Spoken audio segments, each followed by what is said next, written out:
Tapos na ang pagiging asawa mo, Althea. Si Clarice na ang reyna rito. Habang hawak ni Althea ang nilutong ulam para sa anibersaryo ng kamatayan ng kanyang ina, isinampal sa kanya ang katotohanang pinalitan na siya ng isang kabit na buntis. Ang dating tinitingalang doktora, na'y ginagawang katulong sa sariling tahanan. Ngunit sa likod ng bawat pasasakit ni Arvin, isang lihim na kapangyarihan ang malapit ng sumabog. Sino nga ba ang tunay na mawawalan sa labanang ito? Hindi ko na kailangan ang isang asawang katulad mo na tuyot at walang silbi, Althea. Mula sa araw na ito, si Clarice na ang magiging reyna sa pamamahay na ito dahil dala niya ang tagapagmana ng pamilya Dalisay. Ang boses ni Arvin ay parang isang matalim na balisong na humiwa sa katahimikan ng kusina. Sa mga sandaling iyon, hawak ni Althea ang isang mangkok ng mainit na sinigang na hipon, ang paboritong putahe ng kanyang asawa. Maingat niya itong inihanda. Bawat sangkap ay pinili niya ng may pagmamahal, sa pag-asang sa 3 anibersaryo ng pagkamatay ng kanyang ina, ay kahit paano ay makatagpo siya ng kaunting init ng paglingap mula sa lalaking pinag-alayan niya ng kanyang karera at buhay. Dahan-dahang lumingon si Althea. Doon, sa tapat ng pintuan ng kanilang hapagkainan, nakatayo si Arvin na may suot na unipormeng militar, matikas, ngunit puno ng poot ang mga mata. Sa tabi nito ay isang babaeng mas bata, si Clarice, na nakasuot ng masikip na bestidang hapit sa kanyang tiya na bahagya ng bumubukol. Ang kamay ni Arvin ay mahigpit na nakapulupot sa baywang ng babae, isang haplos na kailanman ay hindi na naramdaman ni Althea sa loob ng mahabang panahon. Naramdaman ni Althea ang unti-unting panginginig ng kanyang mga daliri. Ang init ng mangkok na kanyang hawak ay tila lumalago sa kanyang balat. Ngunit mas matindi ang lamig na nanunuot sa kanyang buong pagkatao. Ang kanyang paningin ay nagsimulang lumabo dahil sa namumuong luha. Ngunit pinilit niyang huwag itong hayaang pumatak, hindi sa harap ng babaeng ito, hindi sa harap ng asawang unti-unti siyang pinapatay sa bawat salitang binibitawan nito. Arvin, anong ibig mong sabihin? Ang boses ni Althea ay parang isang bulong na halos hindi marinig. Isang tinig na basag at puno ng kalituhan. Anibersaryo ngayon ng pagpanaw ni nanay. Akala ko ay magsasalo tayo. Isang mapait na tawa ang kumawala sa mga labi ni Arvin. Anibersaryo? Althea, sawang-sawa na ako sa mga drama mo at sa pagmumukha mong laging nagdadalamhati. Tingnan mo si Clarice. Siya ang buhay. Siya ang nagbigay sa akin ng pag-asa na hindi mo kayang ibigay sa loob ng 7 taon nating pagsasama. Baog ka, Althea. Isang inutil na asawa. Bumagsak ang mangkok ng sinigang sa sahig. Ang seramika ay nagkabasag-basag sa paanan ni Althea at ang mainit na sabaw ay humalik sa kanyang balat. Ngunit tila nawala na ng pakiramdam ang kanyang mga binti. Ang tanging naririnig niya ay ang mabilis at marahas na tibok ng kanyang sariling puso. Isang pintig na puno ng pagtataka kung paano naging ganito kalupit ang taong minsan niyang sinagip mula sa kamatayan. Lumapit si Clarice. Ang bawat hakbang nito ay puno ng pagyayabang. Ang tunog ng kanyang sapato sa sahig ay tila bawat pako na ibinabaon sa kabaong ng danga ni Althea bilang asawa. Hi Althea! Don't worry, hindi naman kita palalayasin agad. Sabi ni Arvin, kailangan natin ng katulong na mapagkakatiwalaan para mag-alaga sa akin habang buntis ako. At dahil sanay ka naman sa gawaing bahay, bagay na bagay sa iyo ang posisyon. Tama si Clarice, dagdag ni Arvin, habang inilalapag ang mga maleta ng kanyang kabit sa gitna ng sala. Mula ngayon, doon ka na matutulog sa kwarto ng mga katulong sa likod. Ayaw kong ma-stress ang mag-ina ko sa presensya mo dito sa main house. Isipin mo na lang na utang na loob mo ito sa akin, habil hindi kita hiniwalayan sa kabila ng pagiging walang silbi mo. Sa mga sandaling iyon, tila huminto ang mundo para kay Althea. Ang bawat sulok ng bahay na kanyang pinangalagaan at pinuno ng pagmamahal ay tila naging isang madilim na kulungan. Ang kanyang mga kamay, na minsan ay itinuring na pinakamahuhusay na kamay ng isang siruhano sa buong Maynila, ay ngayoy nangiinig sa gilid ng kanyang katawan. Hindi dahil sa takot, kundi dahil sa isang matinding hapdi na unti-unting nagiging apoy. Isang matalim na katanungan ang umalingaw-ngaw sa kanyang isipan. Isang tanong na tanging ang sarili lamang niya ang makakasagot sa gitna ng kanyang pagkawasak. Hanggang kailan mo titiisin ang sugat na ito, Althea? Hanggang kailan mo hahayaang yurakan ng mga taong ito ang huling natitirang piraso ng iyong kaluluwa? Nakatayo si Althea sa gitna ng basag na seramika at tasik ng sabaw. Mag-isa at tila pinagtaksila ng tadhana. Ang anino ni Arvin at Clarice na magkayakap habang papasok sa kanilang dating silid ay ang huling imahe na tumatak sa kanyang isipan bago ang dilim ay tuluyang lumamon sa kanyang pag-asa. Hindi pa man lubos na natutuyo ang mga luhang namuo sa mga mata ni Althea nang madaling araw na yon. Isang panibagong dagok ang sumalubong sa kanya sa pintuan ng kusina. Ang tunog ng marahas na pagbukas ng pinto at ang kumakalansing na mga alahas ni Doña Imelda ang nagpabatid sa kanya na ang impyero nung kanyang kinasasadlakan ay lalo pang magiging madilim. Ano itong nadatnan ko rito sa sala, Althea? Bakit may mga basag na seramika pa sa sahig? Napakabaya mo talagang asawa. Ang boses ni Doña Imelda ay puno ng otoridad. Bawat salita ay tila latay ng isang reyna na naniningil ng pagkukulang. Dahan-dahang tumayo si Althea mula sa kanyang pagkakaluhod sa sahig. Hawak ang basahan na basa pa ng sabaw ng sinigang. Ang kanyang tuhod ay nanginginig, ngunit pinilit niyang magbigay galang sa biyenan. Nanay, kinalimutan ko lang pong linisin agad dahil huwag mo akong tawaging nanay, Althea. Wala kang karapatan hanggat hindi mo napapatunayan na karapat-dapat ka sa pamilya Dalisay. Putol ng matanda. Hindi man lamang nito tiningnan ang sugat sa balikat ni Althea na dulot ng marahas na pagtulak ni Arvin kagabi. Sa halip, ang tingin ni Doña Imelda ay lumambot lamang nang makita si Clarice na pababa ng hagdan, hapit na hapit ang suot na nightgown. Oh, my dear Clarice! Halika rito, iha. Huwag kang masyadong magpagod. Baka mapano ang apo ko. Masayang bati ni Doña Imelda habang niyayakap ang kabit ng kanyang anak. Ang kaibahang ito ng trato ay parang asin na ibinudbod sa sariwang sugat ni Althea. Ang sarili niyang biyenan, ang babaeng itinuring niyang ina sa loob ng 7 taon, ay masaya pang tinatanggap ang bunga ng pagtataksil ng asawa niya. Tita Imelda, hindi po ako nakatulog ng maayos kagabi. Medyo sumasakit po ang likod ko dahil sa bigat ng dinadala ko.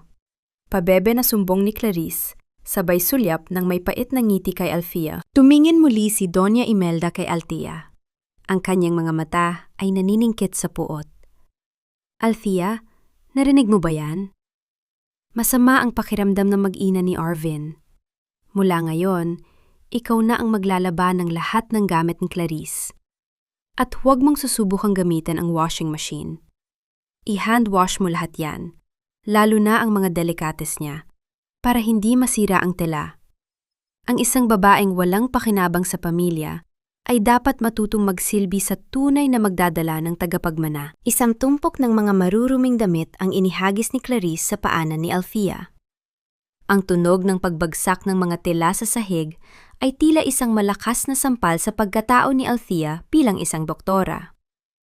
Ang mga kamay na ito, na minsan ay humahawak ng scalpel para magdugtong ng buhay, ay ngayoy inaasahang lumubog sa batya ng maruming tubig at sabon para sa babaeng sumisira sa kanyang buhay. Tahimik na kinuha ni Althea ang mga damit. Habang naglalakad siya patungo sa likod bahay, naramdaman niya ang malamig na simoy ng hangin sa labas. Ngunit mas malamig ang pakikitungo ng mga tao sa loob ng bahay na ito. Naupo siya sa isang maliit na bangko sa tapat ng gripo. Ang bawat kuskos niya sa tela ay tila kuskos din sa kanyang sariling dangal. Ang kanyang mga kuko ay nagsimulang maging kulay ube dahil sa lamig ng tubig, at ang balat ng kanyang mga kamay ay unti-unti nang nagbabakbak dahil sa matapang na sabon. Ngunit ang mas matindi ay ang mga salitang naririnig niya mula sa loob ng bahay.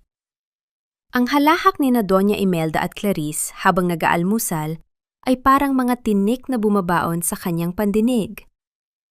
Buti na lang, Clarice, dumating ka. Kundi, baka natuyo na ang lahi ng mga dalisay dahil sa baog na yan? Ani Doña Imelda na ang boses ay sadyang inilalakas upang marinig ni Althea. Huminto sa pagkuskos si Althea. Tumingin siya sa kanyang mga kamay na ngayon puno ng bula at pamumula. Isang mapait na alaala ang biglang pumasok sa kanyang isip. Ang kanyang ama, si General Renato, na palaging nagsasabi sa kanya na ang kanyang mga kamay ay isang biyaya mula sa Diyos para magpagaling ng iba. Ngunit heto siya ngayon, ginagawang alipin sa ngalan ng isang pamilyang kailanman ay hindi siya tinanggap ng buo. Matapos ang ilang oras na paglalaba, pumasok si Althea sa loob para isabit ang mga damit, nang biglang harangin siya ni Doña Imelda sa gitna ng pasilyo. Tinitigan ng matanda ang kanyang mukha. Walang bahid ng awa. Huwag kang mag-isip na biktima ka rito, Althea. Ikaw ang may kasalanan kung bakit naghanap ng iba ang anak ko. Wala kang silbi dahil hindi mo mabigyan ng anak ang pamilyang ito. Isang tuyot na puno na walang bunga. Yan ang tingin ko sa iyo. Kaya kung gusto mong manatili rito at hindi mabulok sa kalye, matuto kang lumugar. Ang mga katulad mo ay dapat lamang na nasa ilalim ng aming mga paa. Naiwan si Althea na nakatayo sa gitna ng pasilyo, hawak ang batya ng mga basang damit. Ang bawat patak ng tubig mula sa mga damit ni Clarice patungo sa sahig ay tila mga luha ng kanyang naghihingalong pag-asa. Ang katahimikan ni Althea ay hindi pagsuko, kundi isang unti-unting pag-iipon ng isang baha na kapag bumuhos ay walang sinumang makakapigil. Ngunit bago pa man siya makahakbang muli, isang itim na envelope ang nahulog mula sa isa sa mga bulsa ng jacket ni Arvin na kasama sa kanyang nilaban. Isang lihim na hindi dapat nalaman ni Althea, isang bagay na magbabago sa lahat ng kanyang nalalaman tungkol sa pamilyang Dalisay. Huwag mong isipin na may halaga pa ang mga sakripisyong ginawa mo noon, Althea. Kinusto mo yan, kaya huwag kang umarte na parang bayani sa harap ko. Ang tinig ni Arvin ay tila yelong dumampi sa likod ni Althea. Habang siya ay nakayuko sa gilid ng batya, itinatago ang itim na envelope sa ilalim ng kanyang lumang damit. Ang mga salitang iyon ay hindi bago, ngunit sa bawat pagkakataon na naririnig niya ito, tila muling binubuksan ang mga sugat na matagal na niyang pilit na pinagagaling. Napatingin si Althea sa kanyang mga palad. Ang mga daliring dati ay tinitingala sa loob ng operating room dahil sa katumpakan at bilis na iyo'y magaspang nga at puno ng mga maliliit na hiwa mula sa matapang na sabon. Isang malalim na buntong hininga ang kumawala sa kanya habang ang kanyang alaala ay pilit na bumabalik sa nakaraan. 5 taon na ang nakalilipas. Naalala niya ang araw na natanggap niya ang liham mula sa Johns Hopkins Hospital sa Amerika. Isang full scholarship para sa Advanced Neurosurgery Specialization. Iyon ang pangarap na binuo niya mula pa noong bata siya. Ang pangarap na ipinagmalaki ng kanyang amang, si General Renato, sa buong kampo. Ngunit sa araw ring iyon, lumuhod si Arvin sa harap niya. Althea, huwag kang umalis. Paano ang career ko? Kailangan ko ng asawang nasa tabi ko habang umaakyat ako sa ranggo. Hindi ko kaya kung wala ka, pagmamakaawa ni Arvin noon. Ang mga mata nito ay puno ng kasinungalingan na inakala ni Althea ay wagas na pag-ibig. At dahil sa pag-ibig na yon, itinapon ni Althea ang pagkakataong maging isa sa pinakamahuhusay na siruhano sa mundo. Pinili niyang maging anino ni Arvin. Pinili niyang maging tahimik na asawa na tagalinis ng kanyang uniporme at tagaluto ng kanyang pagkain. Ang lahat ng pangarap na yon ay ninakaw hindi ng pagkakataon, kundi ng taong pinagkatiwalaan niya. Althea, halika rito sa kwarto! Isang matinis na tawag mula kay Clarice ang bumasag sa kanyang pagmumuni-muni. Dahan-dahang tumayo si Althea at naglakad patungo sa dating silid nila ni Arvin, langayoy silid na ni Clarice. Nakita niya si Arvin na nakaupo sa gilid ng kama, Habang si Clarice ay nakatayo sa harap ng vanity mirror, pinakikialaman ang jewelry box na pagmamay-ari ni Althea. Arvin, look! Bagay na bagay sa akin itong singsing, di ba? Masyado itong maganda para itago lang sa lumang kahon na ito. Masayang sabi ni Clarice habang isinusukat ang isang gintong singsing na may maliit na diamante. Naramdaman ni Althea ang paghinto ng pagdaloy ng kanyang dugo. Ibigay mo sa akin yan, Clarice. Hindi sa'yo yan. Iyon ang wedding ring ni Althea. Noong nakaraang buwan, pinilit siya ni Arvin na hubarin ito dahil masyado na raw itong masikip sa kanya at hindi na raw siya mukhang kagalang-galang na asawa ng isang opisyal. Tumayo si Arvin at lumapit kay Althea. Ang kanyang presensya ay tila isang pader na pilit siyang kinukulong. Bakit, Althea? Hindi mo na naman maisuot yan dahil sa laki ng mga kamay mo sa paglalaba? Kaysa mabulok yan dyan, ibigay na lang natin sa taong marunong magpahalaga sa kagandahan. Wedding ring natin yan, Arvin. Simbolo yan ng sumpaan nating dalawa sa harap ng Diyos. Ang boses ni Althea ay puno ng pait at panginginig. Ang sumpaan ay para sa mga taong may silbi, Althea. Malamig na tugon ni Arvin. Kinuha niya ang singsing mula sa kamay ni Clarice at tinitigan ito ng ilang sandali bago muling tumingin sa kanyang asawa. Wala na ang sumpaang yan mula noong napatunayan mong hindi mo kayang bigyan ng karangalan ang pangalan ko. Sa harap mismo ni Althea, hinawakan ni Arvin ang kamay ni Clarice. Maingat ning isinuot ang singsing sa daliri ng kanyang kabit. Ang bawat galaw ni Arvin ay tila isang dahan-dahang pagbaon ng kutsilyo sa puso ni Althea. Ang singsing na simbolo ng kanyang sakripisyo at katapatan ay ngayoy naging korona ng babaeng sumira sa kanyang tahanan. Ngumiti si Clarice, isang ngiting puno ng tagumpay at pangungutya. Thank you, mahal. Don't worry, aalagaan ko ito.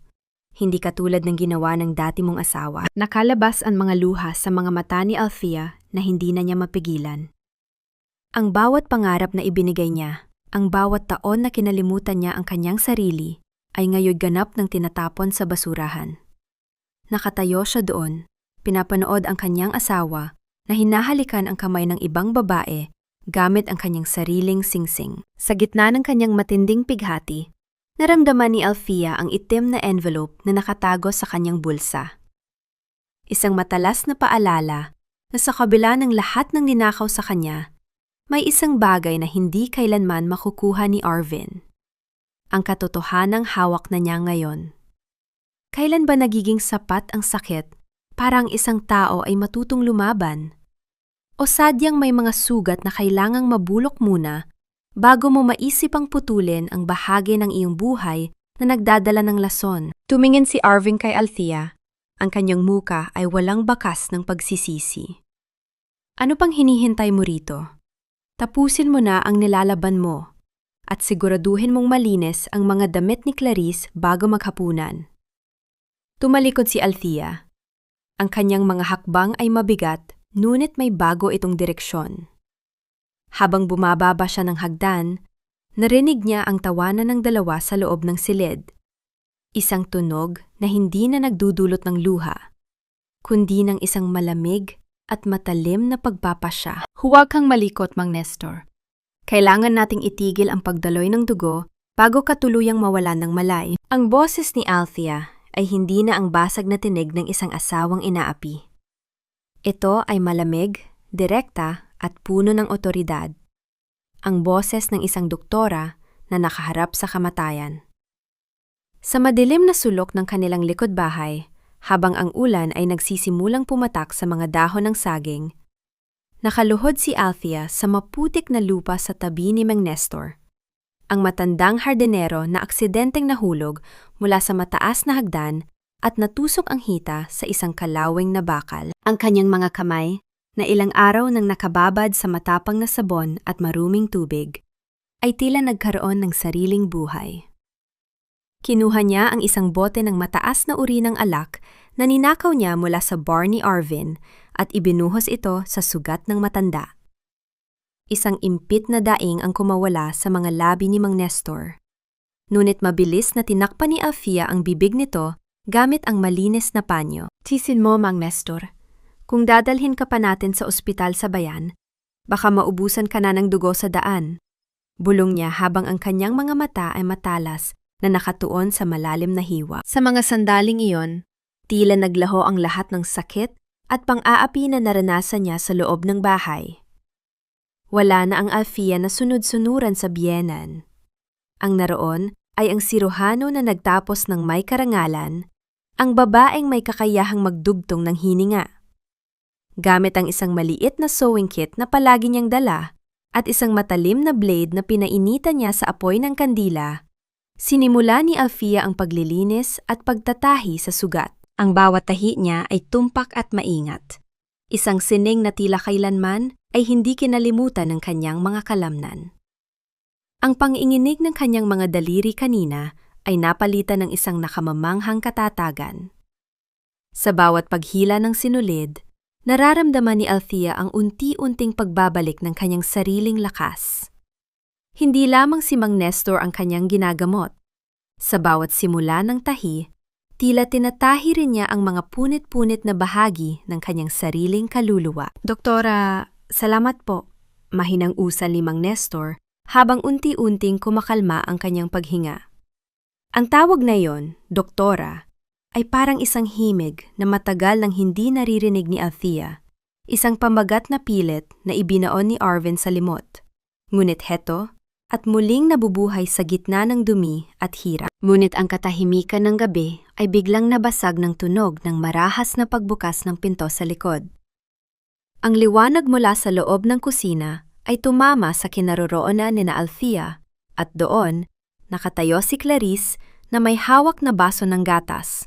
Ang muka ay puno ng pagtataka na nauwi sa isang mapanlokong ngiti. Well, what do we have here? Ang maarteng boses ni Clarice ay tila lason na humalo sa sariwang hangin. Anong ginagawa mo rito sa putikan, Althea? At bakit may hawak kang karayom at blade? Don't tell me. Naglalaro ka na naman ng doktor-doktoran? Dahan-dahang tumayo si Althea, itinatago ang kanyang mga kagamitan sa likod. Ang kanyang muka ay walang emosyon, ngunit ang kanyang mga mata ay nananatiling matalas. Nasugatan si Mang Nestor. Nilinis ko lang ang sugat niya. Humakbang palapit si Clarice. Ang kanyang sapatos ay gumagawa ng malagkit na tunog sa putikan. Tiningnan niya ang balot na hita ni Mang Nestor. At pagkatapos, ay tumingin kay Althea nang may pangungutya. Nilinis? O baka naman lalo mong pinapalala ang sitwasyon para magmukha kang biktima? You're just a housewife, Althea. Isang katulong na walang silbi. At sa pagkakaalam ko, bawas sa bahay na ito ang gumagawa ng mga bagay na walang pahintulot ni Arvin. Lumapit pa ng husto si Clarice, hanggang sa maamoy ni Althea ang mahal nitong pabango na humahalo sa amoy ng dugo at alak.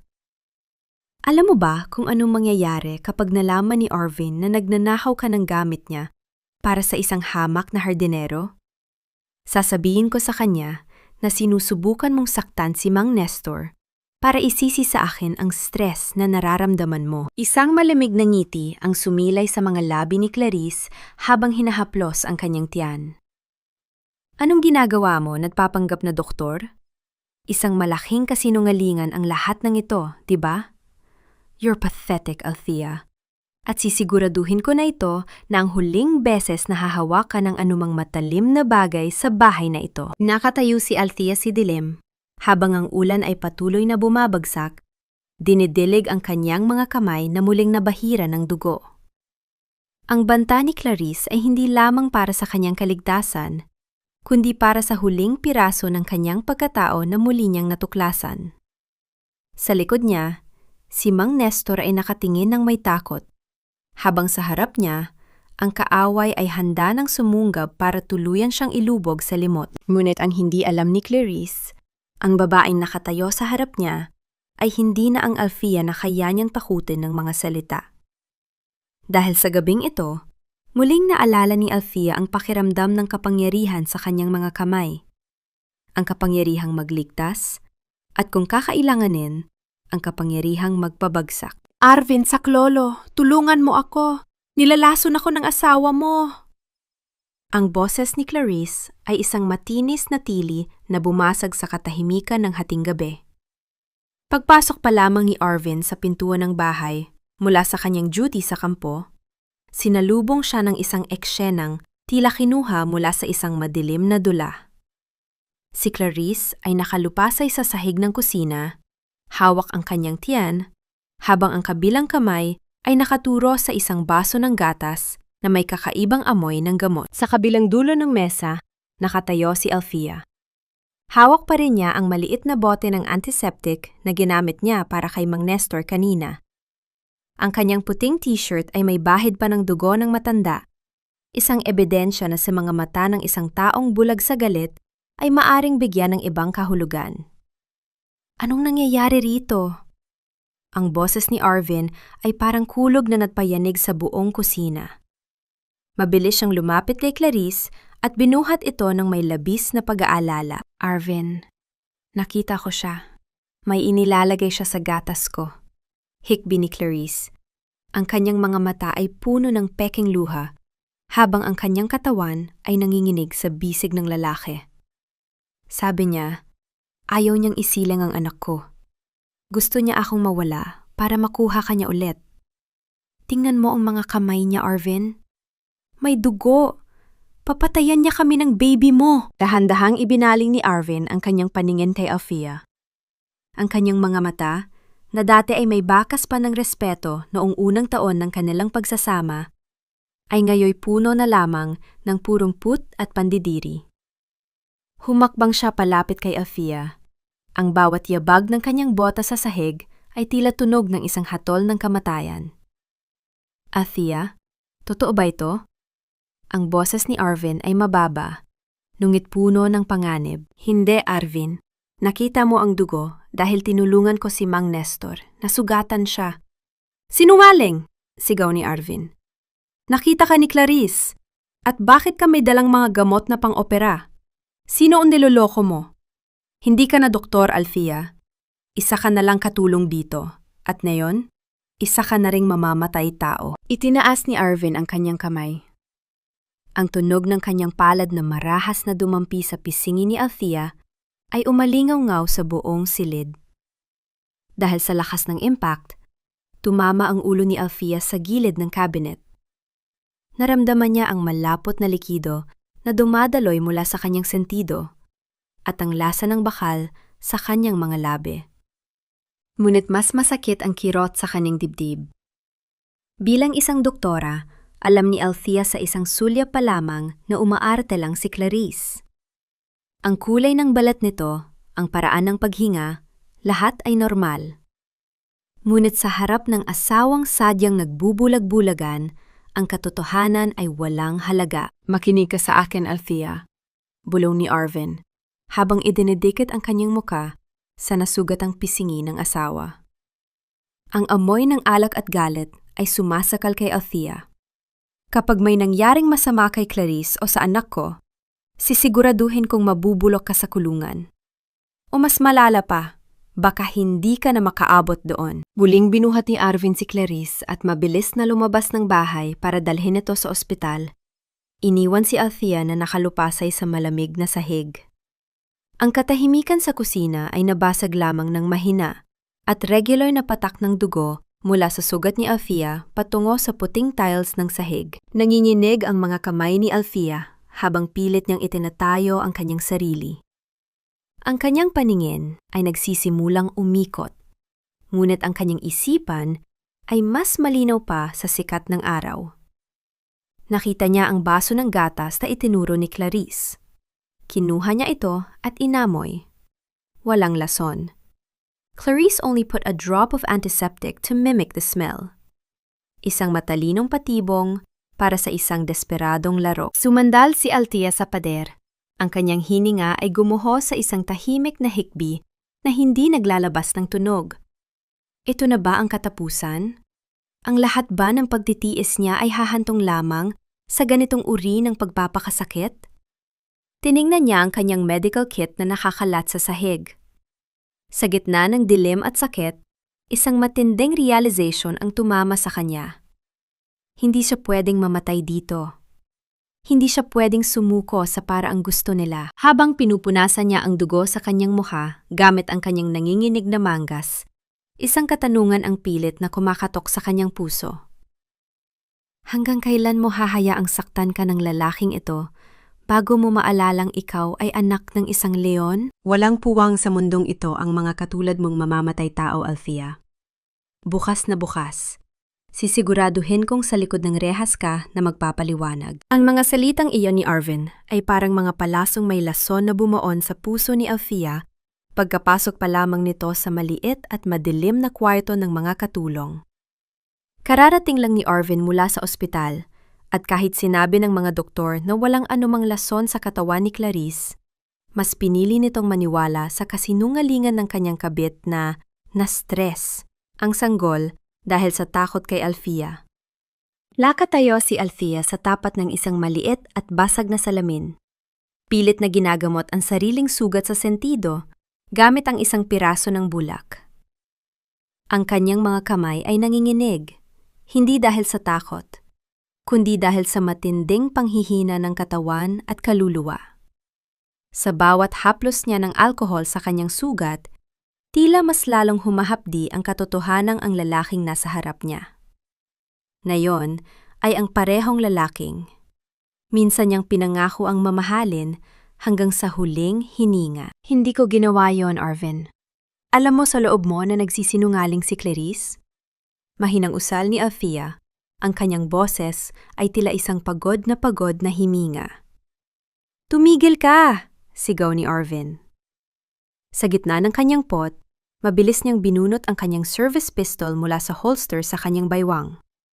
Hindi niya ito itinutok para barilin si Althea, kundi hinawakan niya ang dulo nito at, sa isang marahas at mabilis na galaw, ay inihampas ang bang ng baril sa balikat ni Althea. Ang tunog ng mabigat na bakal na tumama sa buto ni Althea ay umalingaw-ngaw sa apat na sulok ng masikip na silid.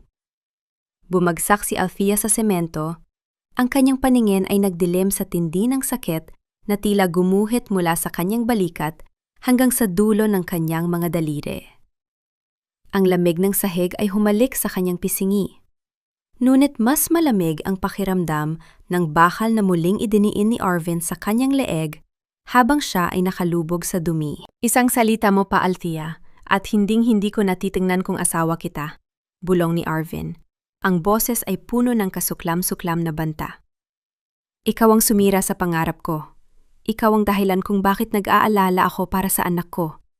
Mula ngayon, wala ka ng karapatang huminga sa loob ng bahay na ito nang hindi ko pinahihintulutan. Pinitawan ni Arvin ang pagkakahawak sa baril at marahas na tumayo.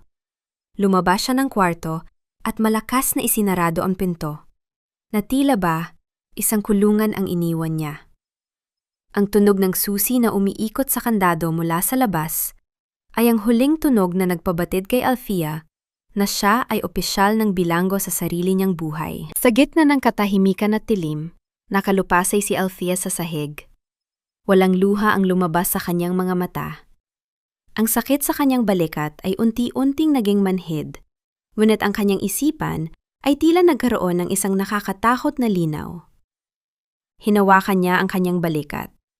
Ang balikat na dati ay matikas na nagdadala ng responsibilidad bilang isang manggagamot. At nayoy, tila nadurog sa kamay ng taong pinaglingkuran niya. Sa sandaling iyon, ang huling hibla ng pag-ibig ni Althea kay Arvin ay tuluyan ng naputol. Ang init na dating nagpapatatag sa kanya ay napalitan ng isang malamig at matigas na desisyon. Hindi na siya ang Althea na magtitiis. Hindi na siya ang Althea na magmamakaawa para sa kaunting awa. Dahan-dahan niyang inabot ang ilalim ng kanyang manipis na kutson. Doon, nakatago ang isang lumang cellphone na matagal na niyang hindi binubuksan. Isang sikretong linya na tanging siya at ang kanyang ama lamang ang nakakaalam. Sa kabila ng pang-inginig ng kanyang mga daliri, pinindot niya ang mga numero. Isang ring, 2, 3. Papa, ang tinig ni Althea ay parang isang kaluluwang nagbabalik mula sa hukay, puno ng pait, ngunit may determinasyon na tila bakal. Sundo mo na ako. Tapos na ang pagpitiis ko. Sa kabilang linya, ang katahimikan ay nabasag ng isang malalim at barito ng boses na puno ng nag-aalab na galit at pag-aalala. Althea, nasaan ka?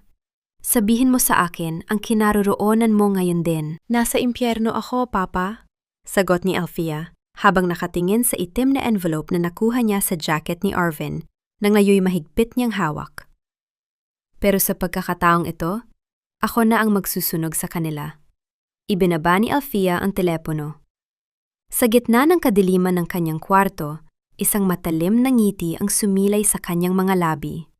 Isang ngiti na hindi para sa kasiyahan, kundi para sa isang digmaan na siya mismo ang nagpasimula. Ang madilim at tahimik na gabi sa Marangyang Subdivision ay biglang nabasag ng isang hindi pangkaraniwang ingay. Hindi ito ang karaniwang huni ng mga kuliglig o ang malambing na ihip ng hangin, kundi ang dagundong ng sunod-sunod na malalakas na makina na tila yumanig sa pundasyon ng bawat bahay. Ang mga pulang ilaw na umiikot mula sa mga sasakyang militar ay nagbigay ng isang nakakatakot na kulay sa paligid, habang ang tunog ng mabilis at sabay-sabay na paghinto ng mga gulong sa tapat ng tahanan ng mga dalisay ay nagpabatid sa lahat na ang isang malakas na bagyo ay dumating na. Sa loob ng bahay, kampanteng nakaupo si Arvin sa kanilang sofa. May hawak na baso ng alak habang pinapanood si Clarice na masayang namimili ng mga gamit para sa sanggol sa kanyang laptop. Ang akala nila ay isang mapayapang gabi matapos ang kanilang tagumpay laban kay Althea, ay biglang napalitan ng kaba nang makarinig sila ng malalakas na katok sa kanilang pintuan. Hindi ito katok ng isang bisita, kundi ang marahas na pagpalo ng kamay na may kasamang otoridad. "Sino ba yan? Gabing-gabi na!" Inis na tumayo si Arvin at binuksan ang pinto, handa nang magsabog ng kanyang pagiging opisyal. Ngunit ang salitang namumuo sa kanyang labi ay tila naging yelo at nanigas nang makita niya ang labas ng kanyang bakuran. 6 na itim na SUV ang nakaparada sa harap at halos 100 sundalo na may dalang mahabang armas ang nakapalibot sa kanyang gate. Ang bawat isa sa kanila ay nakasuot ng full combat gear. Ang kanilang mga mukha ay tila mga estatwa ng bakal na walang emosyon. Ngunit ang mas nakapagpatigil sa hininga ni Arvin ay ang lalaking dahan-dahang bumababa mula sa pinakagitnang sasakyan. Isang matandang lalaki na may tuwid na tayo. Ang kanyang uniporme ay puno ng mga medalya na kumikinang sa ilalim ng ilaw ng mga sasakyan. Ang kanyang mga mata ay tila dalawang nagbabagang uling na nakatitig ng direkta sa mga mata ni Arvin. Ito ay walang iba kundi si General Renato Salcedo, ang general na kinatatakutan at iginagalang sa buong sandatahang lakas ng Pilipinas. General Salcedo? Nautan na usal ni Arvin. Ang kanyang kamay ay otomatikong itinaas para sumaludo, ngunit ang kanyang buong katawan ay nanginginig sa matinding takot. "Sir, anong maipaglilingkod ko sa inyo?" Hindi sumagot ang general. Sa halip, naglakad ito papasok sa bakuran nang hindi man lamang binibigyan ng tingin si Arvin. Ang tunog ng kanyang bota sa semento ay tila bawat tibok ng kaba sa dibdib ni Arvin. Kasunod ng general ay ang kanyang mga aide-de-camp na mabilis na pumuwesto sa bawat sulok ng sala na tila ba kinukuha nila ang kontrol sa buong bahay. "Nasaan ang anak ko?" Ang boses ng general ay mababa, ngunit puno ito ng kapangyarihan na tila nagpatahimik sa buong paligid. Anak niyo po, sir? Ang no ni Arvin ay nagsimulang pagpawisan ng malapot. Tumingin siya kay Clarice na ngayoy nakatayo rin at namumutla sa takot sa tabi ng sofa.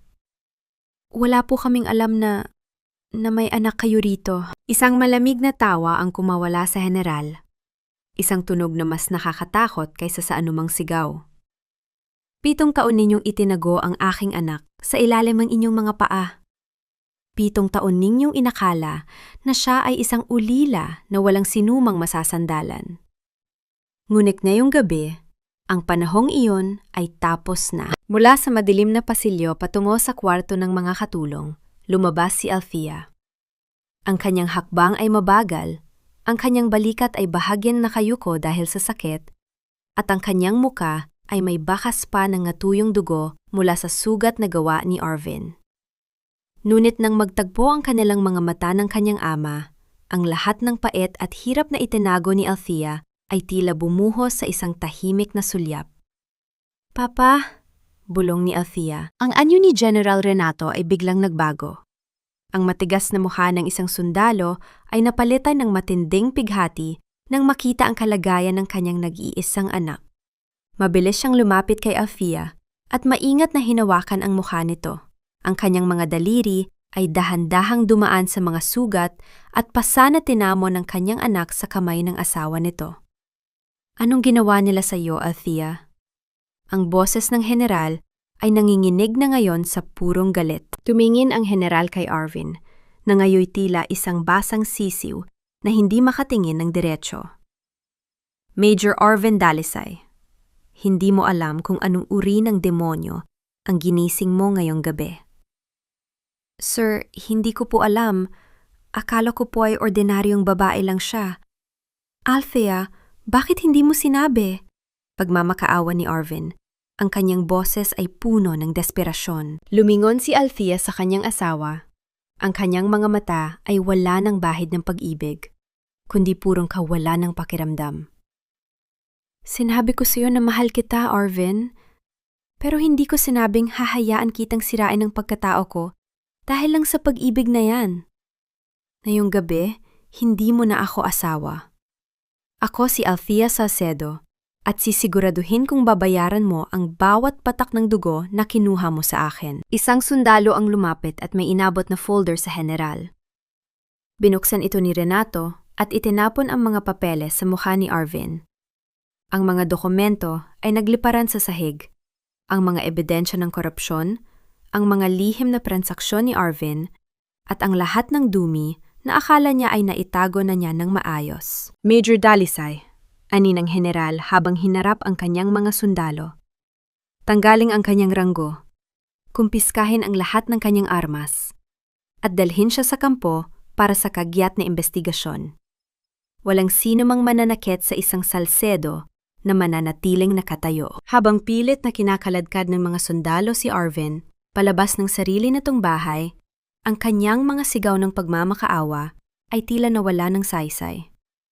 Si Clarice naman ay nakaluhod sa isang sulok, nanginginig at umiiyak, habang pinapanood ang pagguho ng lahat ng kanyang pinang-arap na ranggo at yaman. Nakatayo si Althea si Aba sa tabi ng kanyang ama. Ang kanyang tingin ay nakatutok sa papalayong anyo ni Arvin.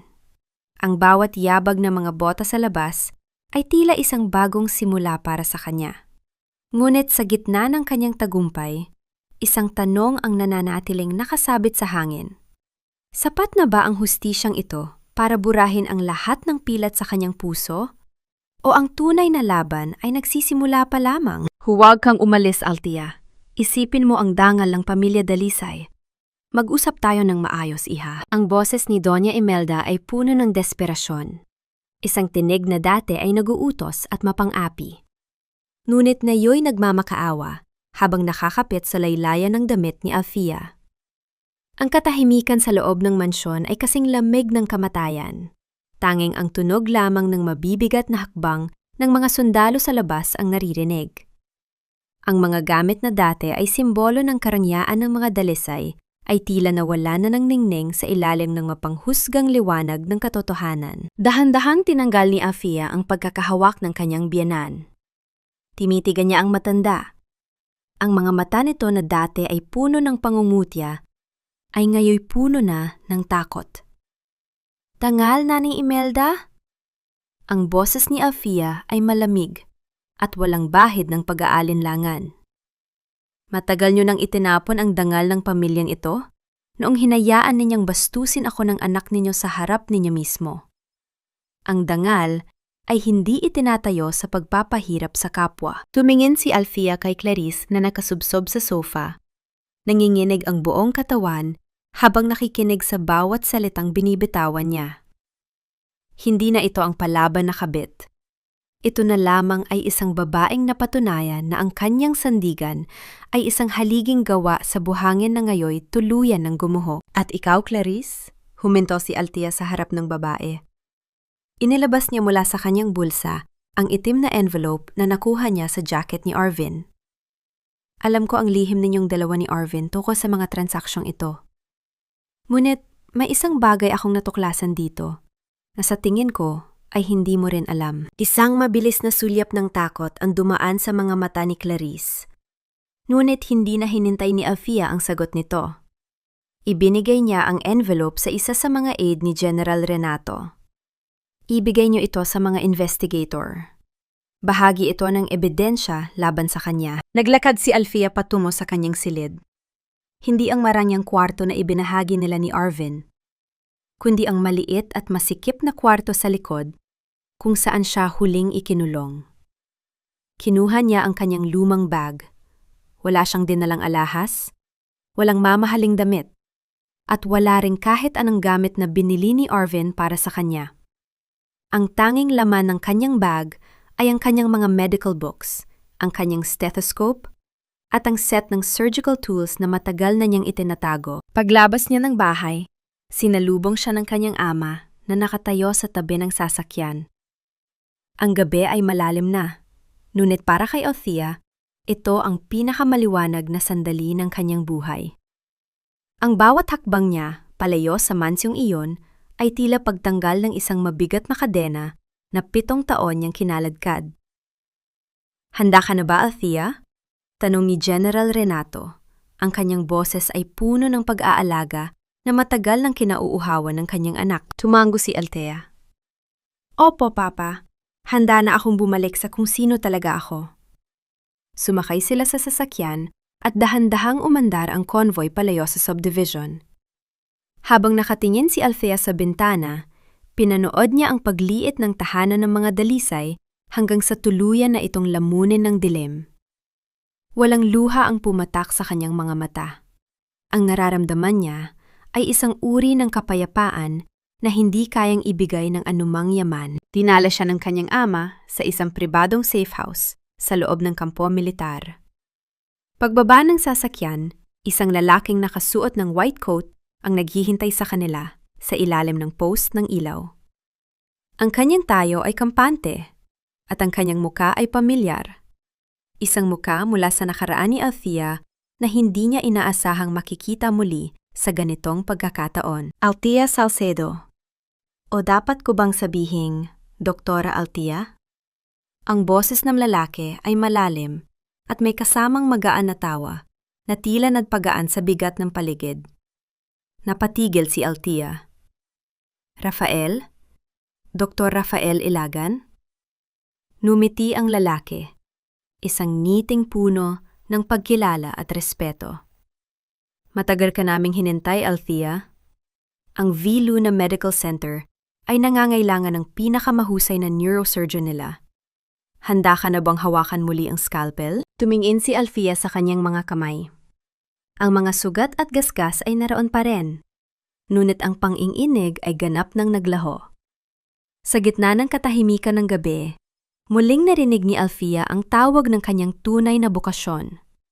Ngunit bago siya makasagot, isang mabilis na takbo ng isang nurse ang lumapit sa kanila.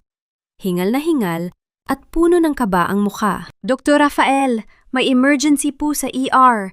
Isang sundalo ang isinugod, head trauma dahil sa isang gulo sa loob ng interrogation room. Si Major Dalisay po. Nagwala at tumama ang ulo sa pader. Ang mundo ni Althea ay tila muling huminto. Ang lalaking sumira sa kanyang buhay ay ngayon nasa bingit ng kamatayan. At ang tanging tao na may kakayahang magligtas sa kanya ay ang babaeng binalak niyang mabulok sa kulungan. Hinarap ni Althea si Rafael.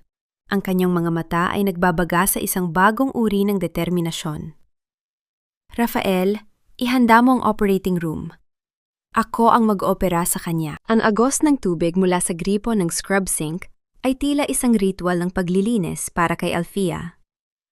Pinanood niya ang bawat bula ng sabon na dumadaloy sa kanyang mga daliri. Tinatangay ang dumi ng nakalipas na 7 taon. Ang amoy ng matapang na antiseptic sa loob ng operating room ay hindi nakakasulasok para sa kanya. Sa halip, ito ang halimuyak ng kanyang tunay na pagkatao na muling nabubuhay. Sa tabi niya, tahimik na naghugas din ng kamay si Dr. Rafael Ilagan.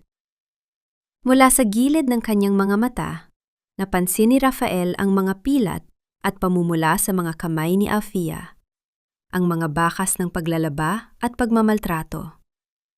Ngunit sa likod ng mga sugat na iyon, nakita niya ang isang katatagan na hindi kayang tumpasan ng anumang ranggo militar. Sigurado ka ba rito, Althea? Mahinang tanong ni Rafael. Ang kanyang boses ay puno ng pag-aalala habang inaayos ang kanyang surgical mask. Hindi kailangan ikaw ang gumawa nito. Maraming ibang surgeon dito na handang pumalit sa iyo. Tumingin si Althea ng diretso sa refleksyon ni Rafael sa salamin. Ang kanyang mga mata ay tila dalawang malamig na bituin. Bilang asawa, tapos na ako sa kanya, Rafael. Pero bilang doktor, may sinumpaan akong tungkulin. Hindi ko hahayaang mamatay ang isang tao sa harap ko nang hindi ko ginagawa ang lahat, kahit pa ang taong iyon ang sumira sa buhay ko. Dahil kung gagawin ko yon, hindi na ako naiiba sa kanya. Pagpasok nila sa operating room, ang katahimikan ay tila isang mabigat na kumot. Nakahiga si Arvin sa mesa, walang malay. Ang kanyang ulo ay nababalot ng gasa na punong-puno ng dugo. Ang lalaking dati ay matikas at mapang-api, ay ngayon isang hamak na pasyente na lamang. Nakadepende ang bawat hininga sa mga kamay ng babaeng kanyang minaliit. Scalpel, matigas na utos ni Althea. Nang dumapo ang talim sa balat, tila nagkaroon ng sariling musika ang paligid. Ang bawat galaw ni Althea ay tumpak, mabilis, at puno ng kasanayan na tila hindi kailanman nawala sa loob ng 7 taon na siya ay naging anino. Habang binubuksan niya ang bungo ni Arvin para alisin ang namuong dugo na pumipigil sa utak nito, nakita ni Rafael ang isang Althea na hindi niya nakilala noon. Isang reyna sa gitna ng digmaan para sa buhay. Lumipas ang mga oras. Ang bawat patak ng pawis sa noo ni Althea ay maingat na pinupunasan ng mga nurse. Sa gitna ng operasyon, panandaliang tumigil ang tibok ng puso ni Arvin. Ang tunog ng monitor na nagpapakita ng isang tuwid na linya ay tila isang hudyat ng kamatayan na umalingaw-ngaw sa silid. "Defibrillator! Charge to 200!" Sigaw ni Rafael, handa nang sumuko ang lahat. Ngunit si Althea ay nanatiling kalmado. Hindi siya mamamatay ng ganito kadali. Hindi ko hahayaang takasan niya ang hustisya sa pamamagitan ng kamatayan. Matapos ang 3 shock, muling bumalik ang mahinang pintig sa monitor. Isang malalim na buntong hininga ang kumawala sa mga nurse, ngunit si Althea ay nagpatuloy lamang hanggang sa huling tahi. Nang matapos ang operasyon, lumabas si Althea ng operating room. Pagod, ngunit may dalang isang uri ng tagumpay na hindi maipaliwanag. Sinalubong siya ni Rafael sa hallway. May dalang isang basong tubig. "He's stable, Althea. Milagro ang ginawa mo. Wala nang head trauma expert sa bansa ang makakagawa ng ganoon kabilis sa ilalim ng ganoong pressure." Sumandal si Althea sa pader. Ang lamig ng semento ay tila humahaplos sa kanyang likod. "Hindi yun milagro, Rafael. Yon ay ang huling utang na loob ko sa kanya. Ngayong ligtas na siya, wala na akong anumang koneksyon sa lalaking iyon.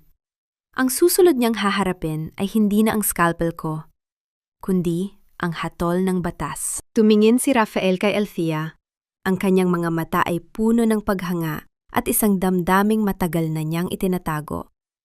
Hinawakan niya ang kamay ni Althea, ang kamay na punong-puno ng pilat, ngunit muling nakapagligtas ng buhay. "You're incredible, Althea. Handa na ang opisina mo."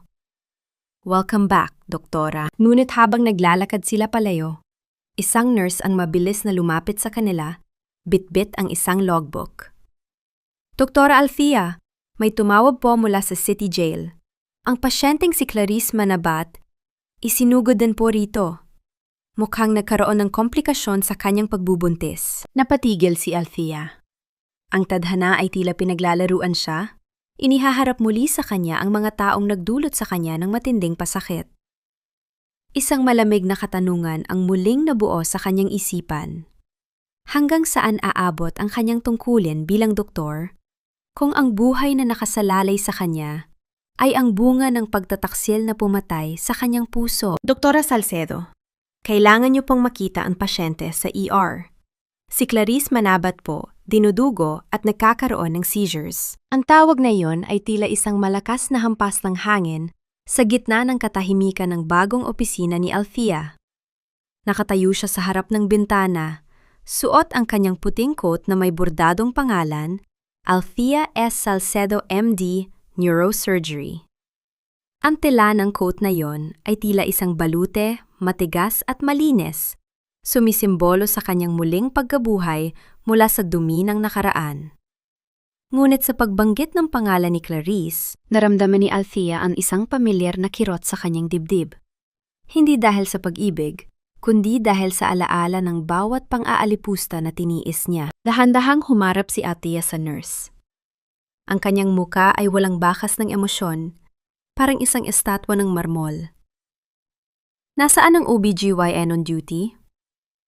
Nasa gitna po ng isang mahirap na panganganak sa kabilang delivery room, doktora. Kayo po ang pinakamataas na opisyal sa medical center ngayon, at may trauma experience po kayo. Kailangan niyo po siyang ma-stabilize. Paliwanag ng nurse. Ang boses ay nanginginig sa kaba. Naglakad si Althea sa hallway ng ospital. Ang tunog ng kanyang sapatos sa malinis na tiles ay tila isang martsa ng hustisya. Sa bawat hakbang niya, naalala niya ang bawat gabi na pinagsilbihan niya si Clarice sa mansyon ni Arvin. Ang bawat tumpok ng maruming damit na ipinalabas sa kanya. At ang bawat panlalait na tinanggap niya habang ang babaeng ito ay nagpapakasasa sa pagmamahal ng kanyang asawa. Pagpasok niya sa emergency room, bumungad sa kanya ang hitsura ni Clarice. Wala na ang mapang-aping reyna. Ang naroon ay isang babaeng namumutla, pawis na pawis, at namimilipit sa sakit habang nakakapit sa gilid ng stretcher. Ang kanyang mga mata ay nanglalaki sa takot, at nang makita niya si Althea na nakasuot ng puting coat, ang kanyang muka ay napuno ng matinding gulat at pangamba. Althea? Nautan-nausan ni Clarice. Ang kanyang boses ay basag at puno ng hapo. Anong ginagawa mo rito? Nasaan ang doktor? Ayoko sa'yo! Papatayin mo ang anak ko! Lumapit si Althea ng walang pag-aalinlangan. Isinuot niya ang kanyang surgical gloves. Ang tunog ng goma na humahapit sa kanyang balat ay tila isang babala. Huwag kang mag-alala, Clarice. Hindi ako katulad mo. Ako ay isang doktor. At ang trabaho ko ay magligtas ng buhay. Kahit pa ang buhay na yon ay nagmula sa isang pagkakamali. Mabilis na sinuri ni Althea ang chart ni Clarice. Ang presyon ng dugo nito ay napakataas at ang tibok ng puso ng sanggol ay nagsisimula ng bumagal. Sa gitna ng kaguluhan, pumasok si Dr. Rafael Ilagan. Tumayo siya sa tabi ni Althea. Ang kanyang presensya ay tila isang matatag na pader na nagbibigay ng suporta. Althea, ako na ang hahawak sa monitoring. Focus ka sa pag-stabilize sa kanya, sabi ni Rafael. Ang kanyang boses ay mahinahon, ngunit puno ng tiwala. Tumingin si Althea kay Rafael at tumango. Sa mga sandaling iyon, nagkaroon sila ng isang ugnayan na hindi kailangan ng mga salita. Isang pagkakaisa ng dalawang manggagamot na ang tanging layunin ay ang tungkulin. Prepare magnesium sulfate. I-refer niyo rin agad sa cardiology, baka may underlying issue ang puso niya. Utos ni Althea sa mga nurse. Ang bawat salita niya ay puno ng otoridad. Malayo sa Althea na dati ay mahina at sunod-sunuran. Habang ginagamot ni Althea si Clarice, hindi niya maiwasang mapansin ang isang bagay sa ultrasound monitor. Kumunot ang kanyang no. Bilang isang bihasang doktor, may nakita siyang hindi tugma sa sinasabi ni Clarice tungkol sa edad ng kanyang pagbubuntis. Ilang buwan na ang sabi mo, Clarice? Tanong ni Althea. Ang kanyang boses ay tila isang interogasyon sa gitna ng operasyon. Anong pakialam mo? 3 buwan na ito. Anak ito ni Arvin. Sigaw ni Clarice, ngunit ang kanyang mga mata ay pilit na umiiwas sa tingin ni Althea. Tumingin si Althea sa screen at pagkatapos ay kay Rafael. Ang laki ng sanggol at ang development nito ay hindi tumutugma sa 3 buwan. Ito ay mas matanda na, isang katotohanang magbubukas sa isang mas malalim at mas masakit na kasinungalingan. Rafael, tingnan mo ito, bulong ni Althea. Lumapit si Rafael at sinuri ang monitor. Ang kanyang muka ay nagpakita rin ng pagkagulat. Althea, kung tama ang nakikita ko, ang sanggol na ito ay binuo bago pa man magkaroon ng ugnayan si Arvin at Clarice sa pagkakaalam ng lahat. Napatitig si Althea sa nanghinginig na si Clarice. Ang babaeng sumira sa kanyang tahanan ay may dalang isang lihim na maaring tuluyang magpabagsak sa pamilya Dalisay. Sa gitna ng amoy ng gamot at tunog ng mga makina sa ER, naramdaman ni Althea ang bigat ng katotohanang hawak niya ngayon. Bakit mo ito itinatago, Clarice? Mahinang tanong ni Althea, sapat na para sila lamaw ang makarinig. Sino ang tunay na ama ng batang ito? Biglang bumagsak ang presyon ni Clarice at nagsimulang tumunog ng mabilis ang monitor ng tibok ng puso. Ang silid ay muling napuno ng tensyon. Sa gitna ng panganib sa buhay ni Clarice, ang itinatagong lihim ay tila gustong sumabog kasabay ng kanyang huling hininga. Paano kung ang batang itinuturing na tagapagmana ni Arvin ay isang malaking panlilinlang lamang? At ano ang gagawin ni Althea kung ang kaligtasan ng batang ito ang magiging susi sa kanyang ganap na paglaya mula sa nakaraan? Hindi ka lang isang magaling na doktor, Althea. Isa kang inspirasyon sa aming lahat na nakasaksi sa tatag ng iyong loob na iyong gabi. Ang boses ni Rafael ay parang isang mainit na kumot na bumalot sa pagod na pagkatao ni Althea. Kasalukuyan silang nasa rooftop garden ng V. Luna Medical Center, malayo sa maingay at amoy gamot na mga pasilyo ng ospital. Ang simoy ng hangin sa madaling araw ay malamig, sapat para manginig ang mga balikat ni Althea na tila ngayon pa lamang bumibigay matapos ang sunod-sunod na operasyon at tensyon. Dahan-dahang lumapit si Rafael at hinubad ang kanyang sariling puting coat. Isinampay niya ito sa mga balikat ni Althea, isang kilos na puno ng pag-iingat at respeto. Naramdaman ni Althea ang init na nagmumula sa tela, isang init na matagal na niyang hindi naramdaman mula sa isang lalaki. Isang init na hindi humihingi ng anumang kapalit. Salamat, Rafael. Mahinang usal ni Althea habang hinihigpitan ang pagkakahawak sa coat. Tumingin siya sa malayo, sa mga ilo ng lungsod, na tila mga bituing nakakalat sa lupa. Minsan, naiisip ko kung tama pa ba itong ginagawa ko. Kung bakit kailangan ko pang iligtas ang mga taong sumira sa akin. Humakbang si Rafael at tumayo sa tabi niya. Sapat ang layo para bigyan siya ng espasyo, pero sapat ang lapit para maramdaman niya ang presensya nito. Ginagawa mo yon dahil ikaw ay ikaw, Althea.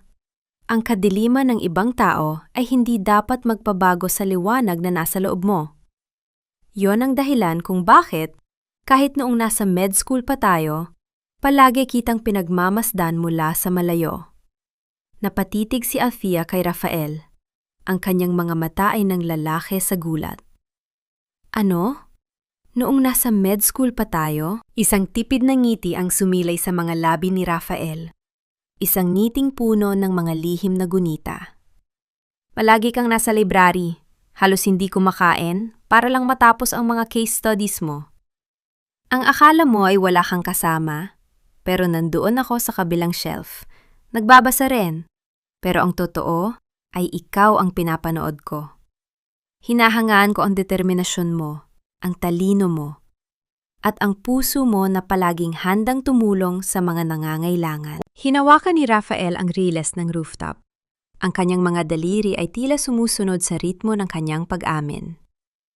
Nalungkot ako nang malaman kong nagpakasal ka agad pagkatapos ng board exams at bigla kang nawala sa sirkulasyon ng medisina. Inisip ko noon, napakaswerte ng lalaking pinili mo dahil nakuha niya ang isang bituin na katulad mo. Hindi ko akalain na ang bituin yon ay pilit palang pinapatay ang sariling ningning para lamang sa kanya. Ramdam ni Althea ang isang kakaibang pintig sa kanyang dibdib. Isang pintig na hindi dulot ng kaba, kundi ng isang pakiramdam na matagal na niyang kinalimutan. Ang pakiramdam na pahalagahan. Dahan-dahang ibinaling ni Rafael ang kanyang katawan patungo sa kanya at hinawakan ang kamay ni Althea. Sa pagkakataong ito, hindi ito hawak ng isang kasamahan sa trabaho, kundi hawak ng isang lalaking nagnanais na paghilumin ang bawat pilat na naroon. Dinala ni Rafael ang kamay ni Althea malapit sa kanyang mukha. Pinagmamasdan ang bawat gasgas at pamumulang dulot ng mga nakaraang paghihirap. Ang mga kamay na ito ay nakapagligtas na ng libu-libong buhay. Mula ngayon, Althea, huwag mo nang hahayaang gamitin ang mga ito sa mga bagay na hindi karapat-dapat sa iyong dangal. Handa akong maging katuwang mo para muling ibalik ang kinang ng iyong mga mata. Nagtagpo ang kanilang mga paningin sa ilalim ng malamlam na ilaw ng buwan. Ang katahimikan sa paligid ay nabasag lamang ng mahinang tunog ng mga dahon na sumasayaw sa hangin. Sa mga sandaling iyon, tila naglaho ang anino ni Arvin at ang put ni Clarice. Ang tanging totoo ay ang init ng kamay ni Rafael at ang pangakong nakasulat sa kanyang mga mata. Matagal na kitang hinahanap, Althea. Bulong ni Rafael. Ang kanyang muka ay dahan-dahang lumalapit sa muka ni Althea, hanggang sa maramdaman nila ang hininga ng isa't isa. At ngayong narito ka na, hinding-hindi na kita hahayaang mawala o masaktan pang muli. Ngunit bago pa man tuluyang magtagpo ang kanilang mga labi sa isang sandaling puno ng kilig at pag-asa, ang katahimikan ay biglang nabasag ng tunog ng mabilis na pagtakbo ng isang sundalo patungo sa rooftop. Doktora Salcedo! Doktor Ilagan! Hingal na sigaw ng sundalo. Kailangan niyo pong bumaba. May kaguluhan sa kwarto ni Major Dalisay. Dumating po ang mga investigador mula sa Camp Aguinaldo. May natuklasan po silang bagong ebidensya mula sa mga gamit ni Clarice Manabat at mukhang may kinalaman ito sa isang malaking krimen na hindi lang korupsyon. Ang romantikong sandali ay biglang naputol ng isang bagong banta. Ang lihim na itinatago ni Clarice ay tila mas malalim at mas mapanganib kaysa sa inaasahan ni Althea. Habang mabilis silang bumababa ni Rafael, isang tanong ang bumabagabag sa kanya. Ano ang kinalaman ng batang nasa sinapupunan ni Clarice sa mga illegal na transaksyon ni Arvin? Ang akala mo ba ay sapat na ang pagsisisi para maibalik ang lahat ng nawala sa iyo, Arvin?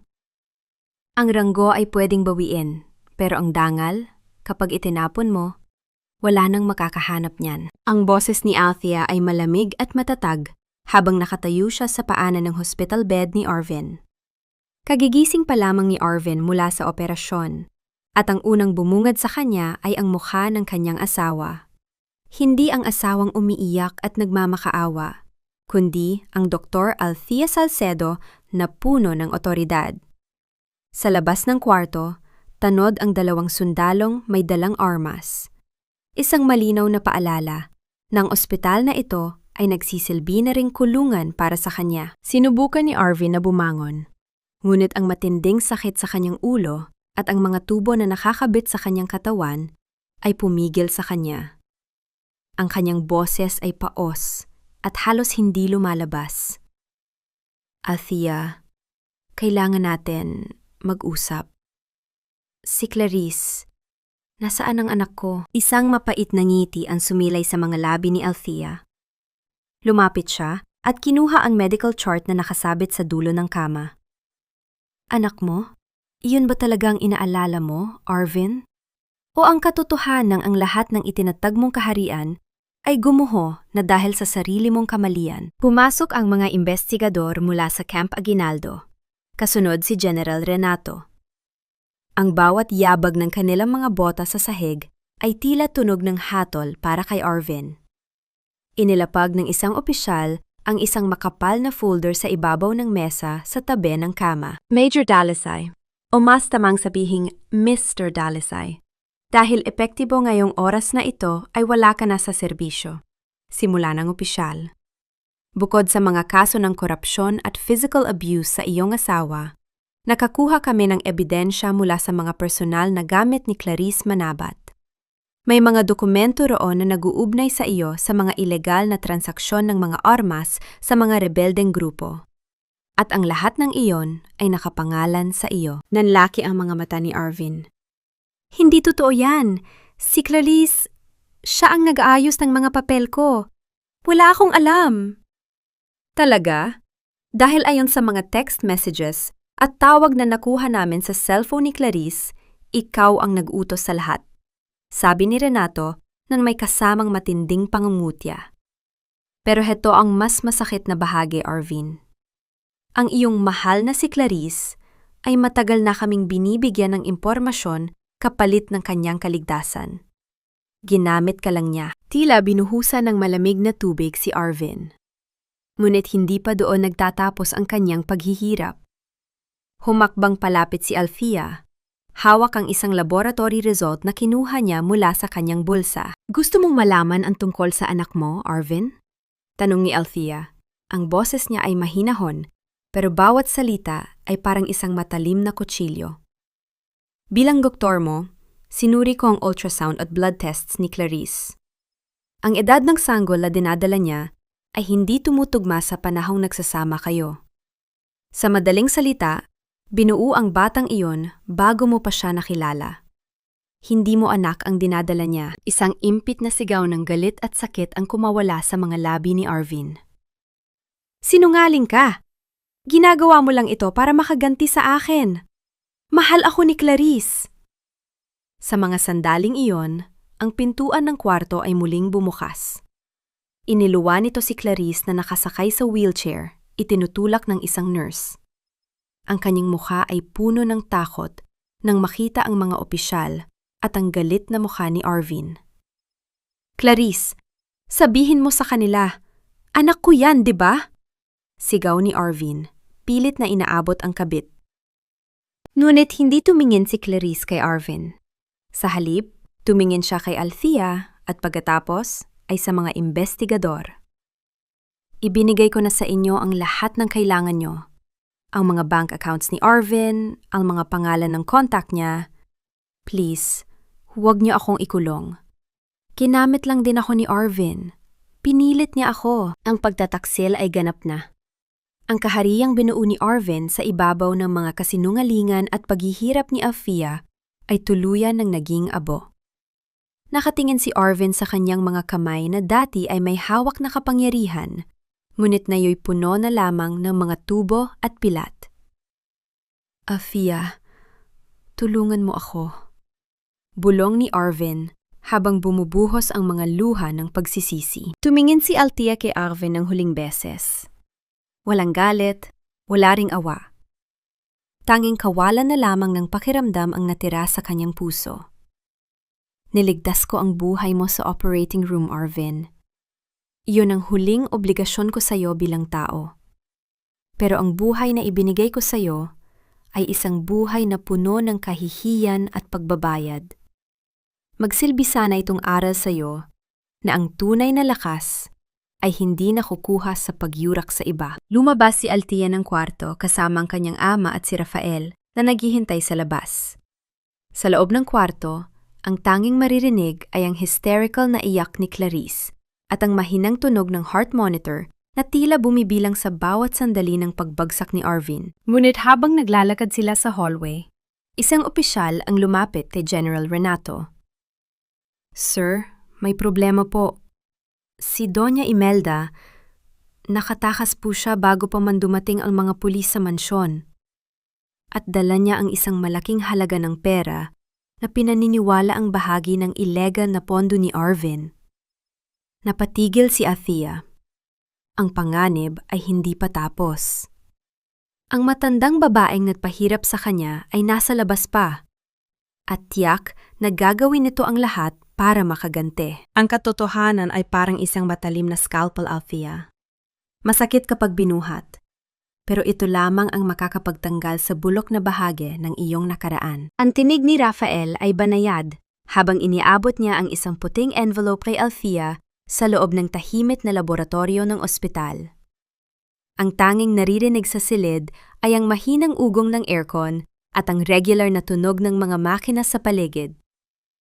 Hawak ni Althea ang DNA test results, ang huling piraso ng puzzle na tuluyang puputol sa ugnayan niya sa pamilya Dalisay. Dahan-dahang binuksan ni Althea ang papel. Ang mga numero at technical na salita ay malinaw na nagsasabi ng isang katotohanang matagal nang itinatago sa ilalim ng mga kasinungalingan. 0% probability of paternity for Arvin Dalisay. Isang mapait na buntong hininga ang kumawala sa mga labi ni Althea. Alam mo, Rafael, ang akala ko ay wala na silang kayang gawin para saktan pa ako. Pero ang malaman na, pati ang milagrong, ipinagmamalaki nila ay isang malaking panloloko. Nakakapanghinaren pala. Huwag mong hayaang ubusin nito ang lakas mo, ani Rafael. Ang kanyang kamay ay marahang pumatong sa balikat ni Althea bilang suporta. Ito na ang ebidensyang kailangan mo para ganap na lumaya. Pero may kailangan kang malaman pa. Nakausap ko ang attending nurse ni Clarice. Naglakad sila patungo sa silid kung saan naka-confine si Clarice. Sa labas ng pinto, nakita ni Althea ang babaeng dati ay napakamapagmataas. Ngayoy nakatingin sa labas ng bintana. Tila nawala na ang lahat ng kulay sa kanyang mukha. Pagpasok ni Althea, hindi na sumigaw si Clarice. Wala na itong lakas para makipag-away. Narito ka ba para pagtawanan ako, Althea? Mahinang tanong ni Clarice.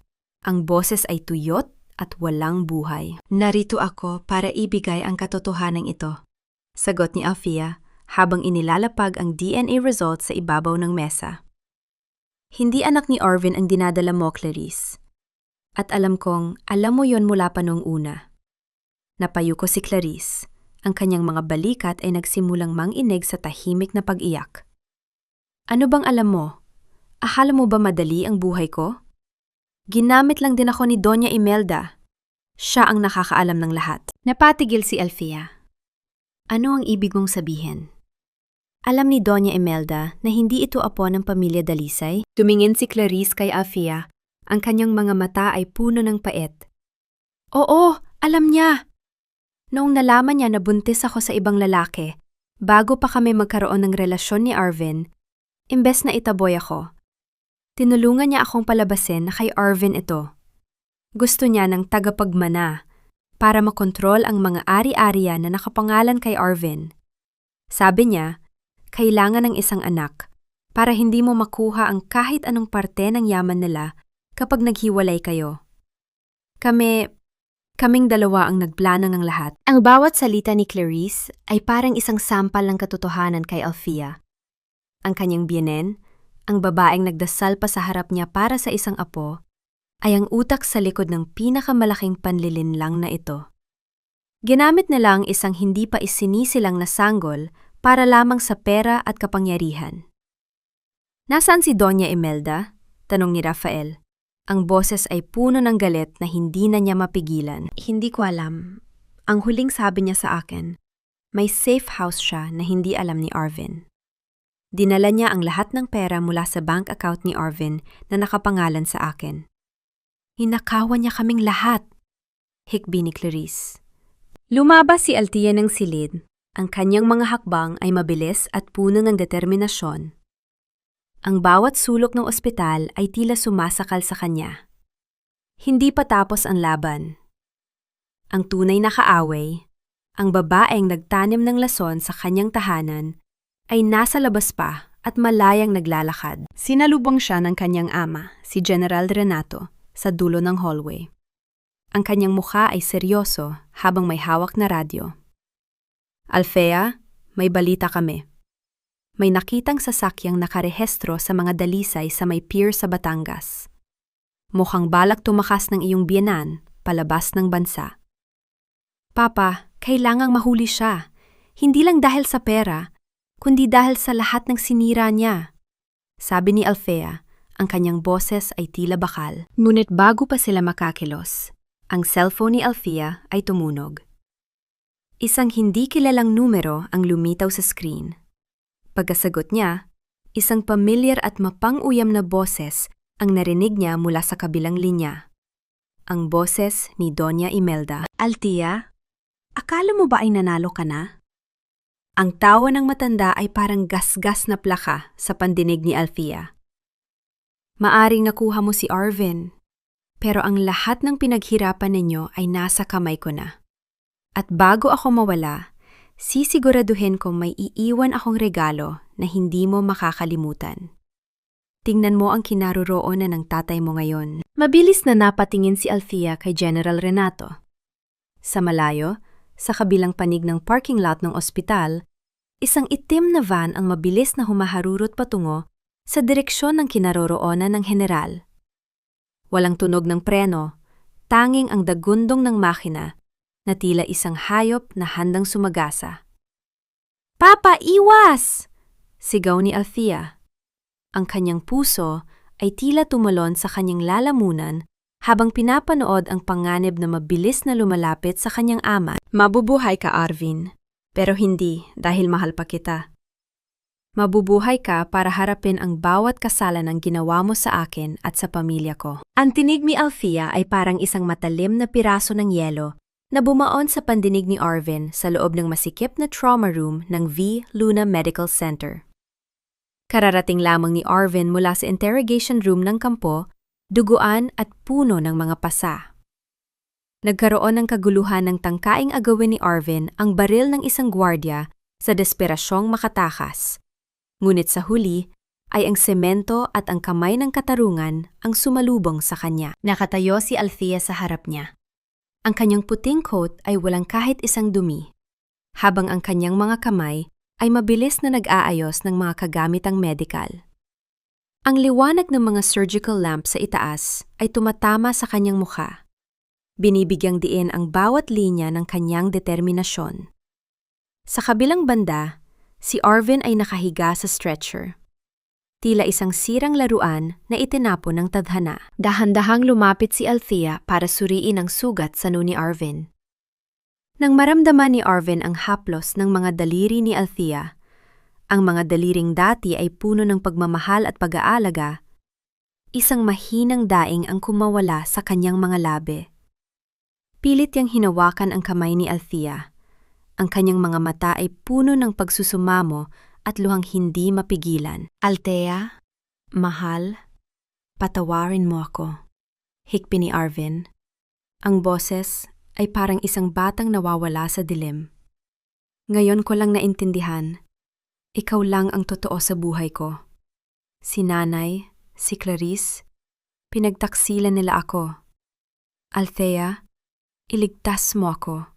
Kailangan kita." Marahas na binawi ni Althea ang kanyang kamay. Ang bawat haplos ni Arvin ay tila laso na dumidikit sa kanyang balat. Nagpapaalala sa kanya ng 7 taon ng panlalait, ng bang ng baril na tumama sa kanyang balikat, at ng lamig ng kwarto ng mga katulong. "Huwag mo akong hawakan bilang asawa, Arvin." Ang boses ni Althea ay pumailan lang sa loob ng silid, puno ng isang uri ng kapangyarihan na tila nagpatigil sa mundo ni Arvin. Ang Althea na asawa mo ay matagal mo nang pinatay. Ang nasa harap mo ngayon ay ang doktor na kailangan mong harapin para mabuhay ka at mapagbayaran ang lahat ng utang mo sa batas. Kinuha ni Althea ang forceps at sinimulang linisin ang malalim na sugat ni Arvin. Hindi niya binigyan ng kahit kaunting anesthesia ang bahaging yon. Isang sading desisyon para hayaang maramdaman ni Arvin ang bawat kirot, ang bawat hapdi na kasing tindi ng sakit na ibinigay nito sa kanyang puso noon. Napapikit si Arvin sa tindi ng sakit. Ang kanyang mga daliri ay nakabaon sa gilid ng stretcher. "Nararamdaman mo ba, Arvin?" bulong ni Althea habang maingat na itinatahi ang balat. "Ang sakit na nararamdaman mo ngayon ay wala pa sa kalingkingan ng bawat gabing pinaiyak mo ako habang hinihintay kita sa hapagkainan. Ang bawat tahi na ginagawa ko ay paalala na ang sugat na iniwan mo sa akin ay hindi na kailanman maghihilom ng tuluyan." Sa pintuan ng trauma room, nakatayo si Dr. Rafael Ilagan. Ang kanyang mga mata ay nakatutok kay Althea nang may paghanga at pag-aalala. Nakita niya ang bawat galaw ni Althea. Ang profesionalismo nito na humahalo sa isang malamig na paghihigante. Lumapit siya at dahan-dahang ipinatong ang kanyang kamay sa likod ni Althea. Althea, tapos na ang procedure. Hayaan mo na ang mga nurse ang magtapos ng dressing. Mahinahong sabi ni Rafael. Humarap si Althea kay Rafael at unti-unting lumambot ang kanyang anyo.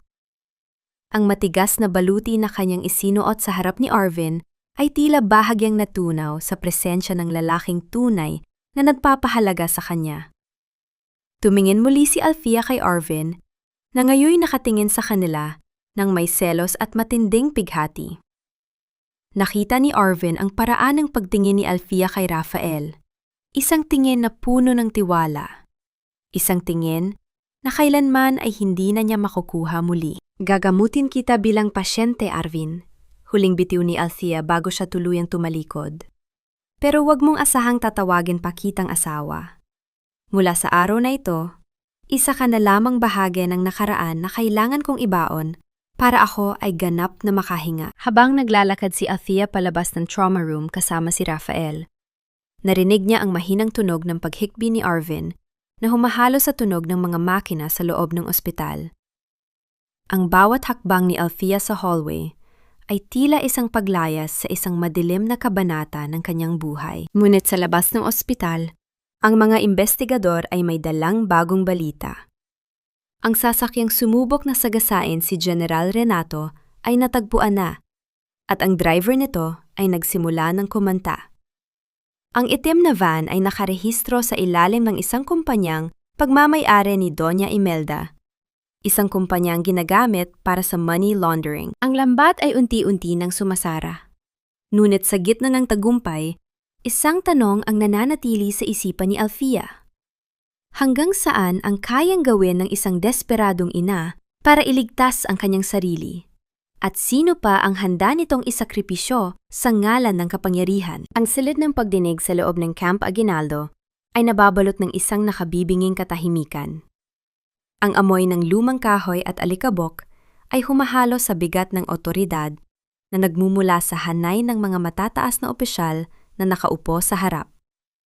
Sa gitna ng silid, nakaupo si Arvin sa isang wheelchair.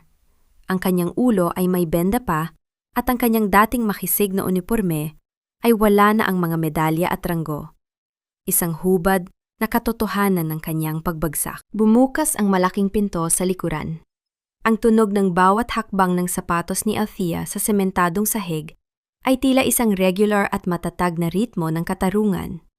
Nakasuot siya ng isang formal na puting blusa, ang kanyang tindig ay tuwid, at ang kanyang mukha ay maliwanag, malayo sa anyo ng babaeng duguan at nakalupasay sa sahig ng kusina ilang linggo na ang nakalilipas. Sa tabi niya ay si Dr. Rafael Ilagan, na ang presensya ay nagsisilbing isang tahimik na kuta ng suporta. Tinatawag ang saksi, Dr. Althea Salcedo, anunsyo ng opisyal. Naglakad si Althea patungo sa witness stand. Sa kanyang pagdaan, saglit silang nagkatinginan ni Arvin. Nakita niya ang panginginig ng mga kamay nito at ang luha sa mga mata na tila humihingi ng huling pagkakataon. Ngunit si Althea ay hindi man lamang kumurap. Ang kanyang puso ay tila isang bakal na dumaan sa apoy, matigas, matibay, at hindi na kayang tunawin ng huwad na pagsisisi. Dr. Salcedo, simulan ang tagapangasiwa ng tribunal. Isumite mo sa hukumang ito ang iyong testimonya hinggil sa mga akusasyon ng pang-aabuso at ang iyong kaalaman sa mga illegal na aktibidad ni dating Major Arvin Dalisay. Huminga ng malalim si Althea. Sa harap ng lahat, inilabas niya ang mga medical records ng sarili niyang mga pinsala. Ipinakita niya ang mga larawan ng kanyang mga pasa, ang ulat tungkol sa sugat sa kanyang balikat mula sa bang ng baril, at ang mga testimonya ng mga katulong sa bahay na nakasaksi sa kanyang paghihirap. Ang bawat pilat na nakikita ninyo sa mga dokumentong ito ay hindi lamang marka ng pisikal na sakit. Ang boses ni Althea ay malinaw at buo. Umaalingaw-ngaw sa bawat sulok ng silid. Ito ay marka ng isang sistemang binuo ni Arvin Dalisay para busalan ang aking tinig at yurakan ang aking danggal bilang tao at bilang manggagamot. Ginamit niya ang kanyang posisyon para itago ang kanyang karahasan sa loob ng aming tahanan. Ipinakita rin ni Althea ang mga dokumentong nakuha niya sa itim na envelope, ang mga lihim na bank account at ang mga transaksyong nag-uugnay kay Arvin sa mga illegal na operasyon na pinamumunuan ng kanyang ina, si Doña Imelda. Sa bawat salitang binibitawan ni Althea, tila unt-unting ginuho ang pader ng depensa ni Arvin. Mawalang galang na po, Mr. President. Pagmamatigas ng abogado ni Arvin. Ang mga akusasyong ito ay bunga lamang ng paghihigante ng isang asawang nalaman ang kataksilan ng kanyang kabiyak. Hindi ito paghihiganti. Mabilis na sagot ni Althea. Ang kanyang mga mata ay nagbabaga sa katotohanan. Ito ay hustisya. Ang paghihiganti ay pansarili, ngunit ang hustisya ay para sa katotohanan. At ang katotohanan ay ang sanggol na ginamit ninyong dahilan para saktan ako ay hindi kailanman naging dugo at laman ng pamilyang ito. Inilabas ni Althea ang DNA result. Ang tunog ng pagbagsak ng papel sa mesa ng mga wes ay tila isang huling hatol. Napayuko si Arvin, ang kanyang mga hikbi ay naririnig na ngayon sa buong silid. Isang tunog ng pagkatalo at kahihiyan. Matapos ang ilang oras na deliberasyon, tumayo ang pinakamataas na opisyal ng tribunal. Ang tunog ng kanyang pagtayo ay tila hudyat ng pagtatapos ng isang madilim na kabanata. Sa ngalan ng sandatahang lakas ng Pilipinas, ang hukumang ito ay nagpapasya. Si Arvin Dalisay ay napatunayang nagkasala sa mga kaso ng grave misconduct, physical abuse, at paglabag sa Articles of War hinggil sa korupsyon. Siya ay opisyal na tinatanggalan ng ranggo, tinatanggalan ng lahat ng benepisyo, at hinahatulan ng pagkabilanggo ng hindi bababa sa 20 taon. Isang malakas na buntong hininga ng ginhawa ang kumawala sa mga labi ni Althea. Naramdaman niya ang kamay ni Rafael na humawak sa kanyang balikat, isang haplos na nagsasabing tapos na ang laban. Habang inalalayan ng mga pulis-militar si Arvin palabas ng silid, pilit nitong hinarap si Althea. Althea, patawarin mo ako! Althea! Ngunit hindi lumingon si Althea.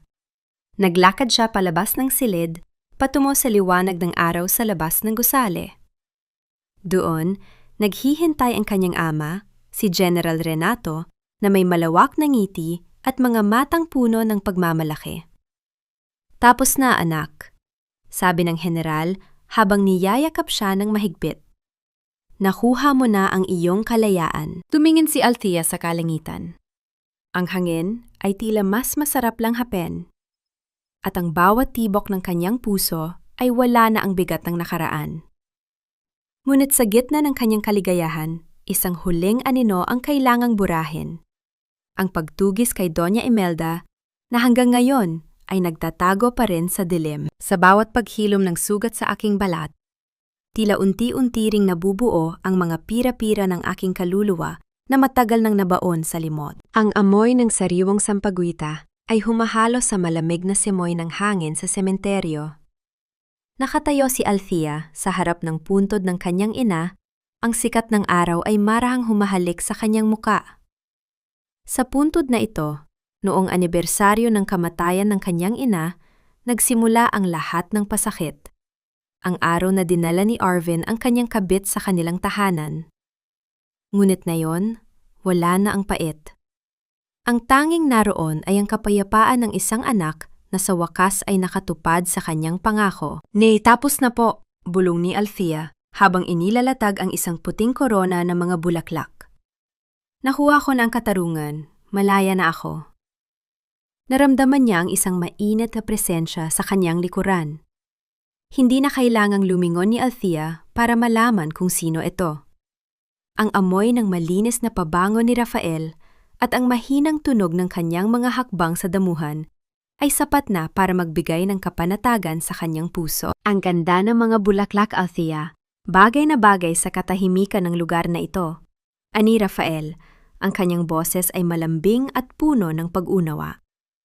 Humarap si Althea kay Rafael. Salamat sa pagsama sa akin, Rafael. Hindi ko alam kung paano ko malalampasan ang lahat ng ito kung wala ka sa tabi ko. Hinawakan ni Rafael ang kamay ni Althea. Ang kanyang mga daliri ay dahan-dahang gumuhit sa mga pilat sa palad ng doktora. Mga pilat na ngayon nagsisilbing medalya ng kanyang katatagan. Bahagi ka na ng buhay ko, Althea. At ang bawat hakbang mo patungo sa paghilom ay hakbang ko rin. Ngunit ang kanilang pagmuni-muni ay nabasag ng pagtunog ng radyo ng mga sundalong nagbabantay sa paligid. Isang mabilis na balita ang dumating mula sa intelligence unit ni General Renato. Natuntun na ang kinaroroonan ni Doña Imelda. Ang matandang reyna ng mga dalisay ay hindi nakalabas ng bansa. Natagpuan siya sa isang luma at maduming motel sa tabing dagat. Nagtatago sa gitna ng mga basurang siya rin ang nag-ipon. Sumama si Althea sa kanyang ama patungo sa lugar.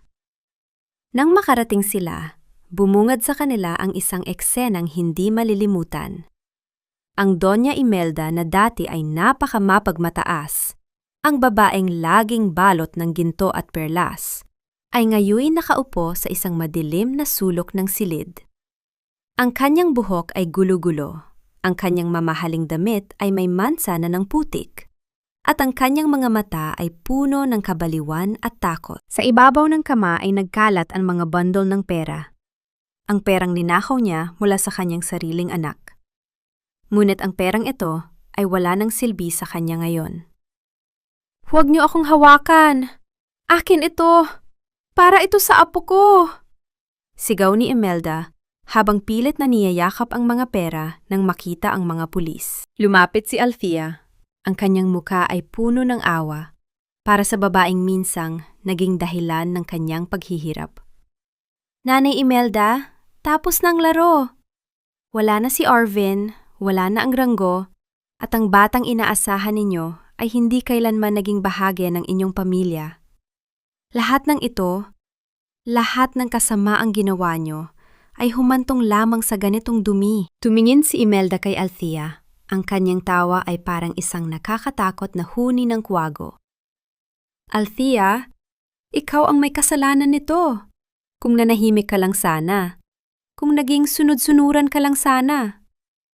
"Ang katahimikan ay hindi palaging katapatan, Imelda," sagot ni Althea. Ang boses niya ay matatag.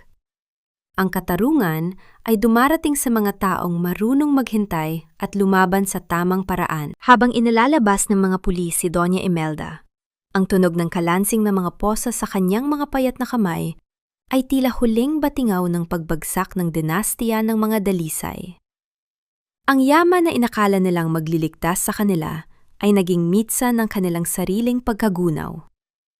Naiwan si Althea at Rafael sa labas ng gusali.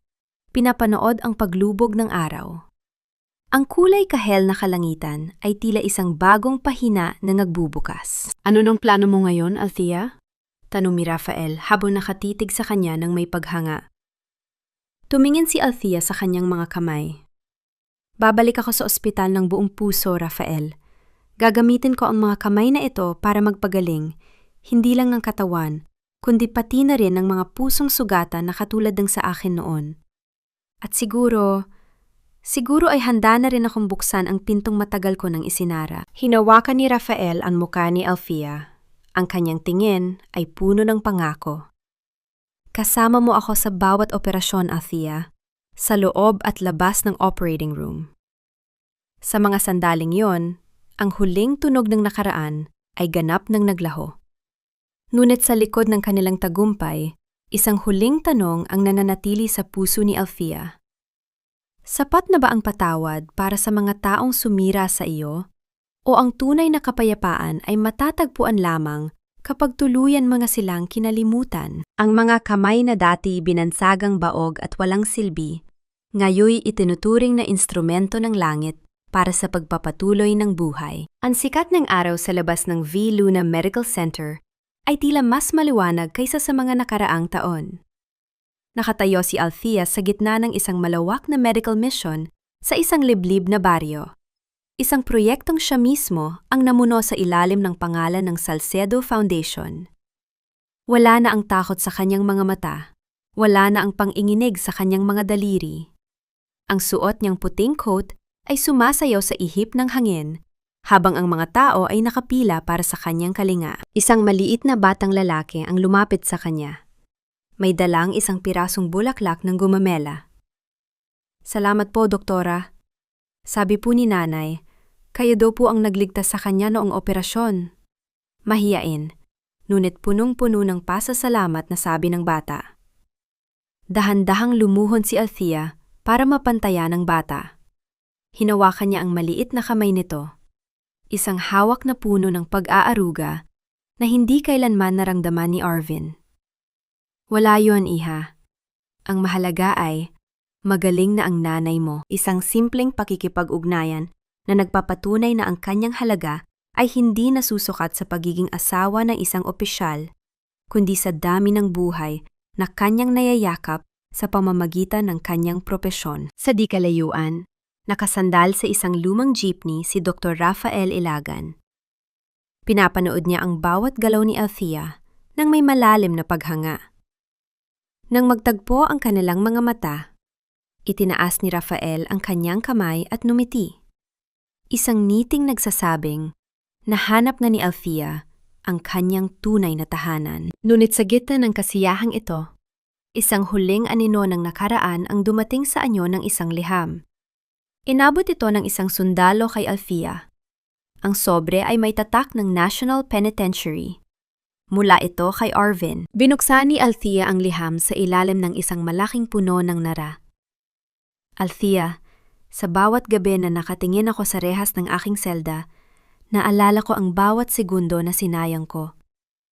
Ngayon ko lang naintindihan na ikaw ang pinakamalaking biyaya na tinapon ko dahil sa aking kahangalan.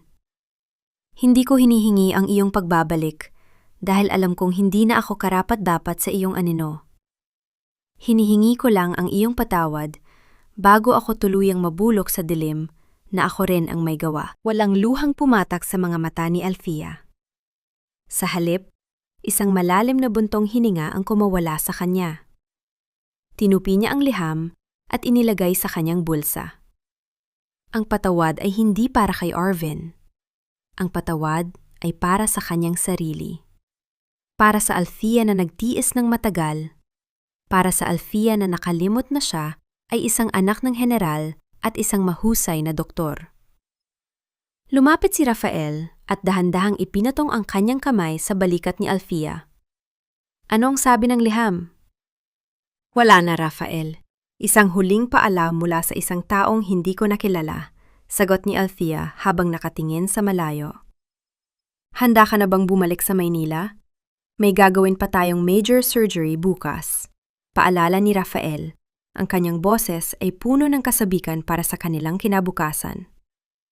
Handa na ako, Rafael. Hindi lang para sa operasyon, kundi para sa lahat ng bagay na dumarating ng may katotohanan at respeto, sagot ni Althea. Habang umaandar ang kanilang sasakyan palayo sa baryo, nakita ni Althea sa side mirror ang kanyang sariling refleksyon. Ang mga pilat sa kanyang balikat ay naroon pa rin. Ngunit ang mga ito ay hindi natanda ng sakit, kundi mga marka ng isang digmaan na kanyang napagtagumpayan. Ang Althea na dating tinitingnan bilang isang tuyot na puno ay ngayon isang mayabong na kagubatan ng pag-asa para sa marami. Ang paglubog ng araw sa abot tanaw ay tila isang huling hudyat ng pagtatapos. Ang katahimikan sa loob ng sasakyan ay hindi nakakailang.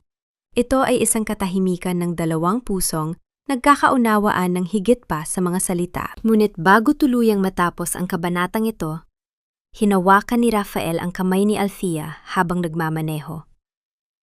Althea, pagkatapos ng lahat ng ito, sa tingin mo ba ay may puwang pa ang isang bagong sumpaan? Isang sumpaang hindi nakabatay sa tungkulin, kundi sa purong pagpili sa isa't isa araw-araw? Ang tanong ni Rafael ay naiwang nakabitin sa hangin. Isang matamis na cliffhanger na nagpapahiwatig na ang dulo ng isang biyahe ay ang simula lamang ng isang mas magandang paglalakbay. Ang huling sinag ng araw ay dahan-dahang lumulubog sa abot tanaw, nagiiwan ng kulay rosas at lila na guhit sa kalangitan ng Maynila. Sa balkonahe ng bagong tahanan ni Althea sa loob ng kampo, ang katahimikan ay hindi na nakakabingi. Ito ay puno ng himig ng kapayapaan. Wala na ang amoy ng lason ng nakaraan, tanging ang bango ng mga bagong pitu-pito at rosas sa kanyang maliit na harden ang humahalimuyak sa hangin. Nakatayo si Althea. Hawak ang isang baso ng tsaa habang pinagmamasdan ang kanyang mga kamay. Ang mga pilat ay nandoon pa rin. Ang tuyong balat mula sa matapang na sabon noon ay naghilom na. Ngunit ang mga maliliit na marka ng pakikibaka ay mananatiling bahagi ng kanyang kasaysayan. Gayunpaman, hindi na niya tinitingnan ang mga ito ng may pait. Ang mga pilat na ito ay naging mapa ng kanyang paglalakbay patungo sa tunay na kalayaan. Sa loob ng silid-aralan ng V. Luna, siya na ngayon ang tinitingalang mentor ng mga batang siruhano.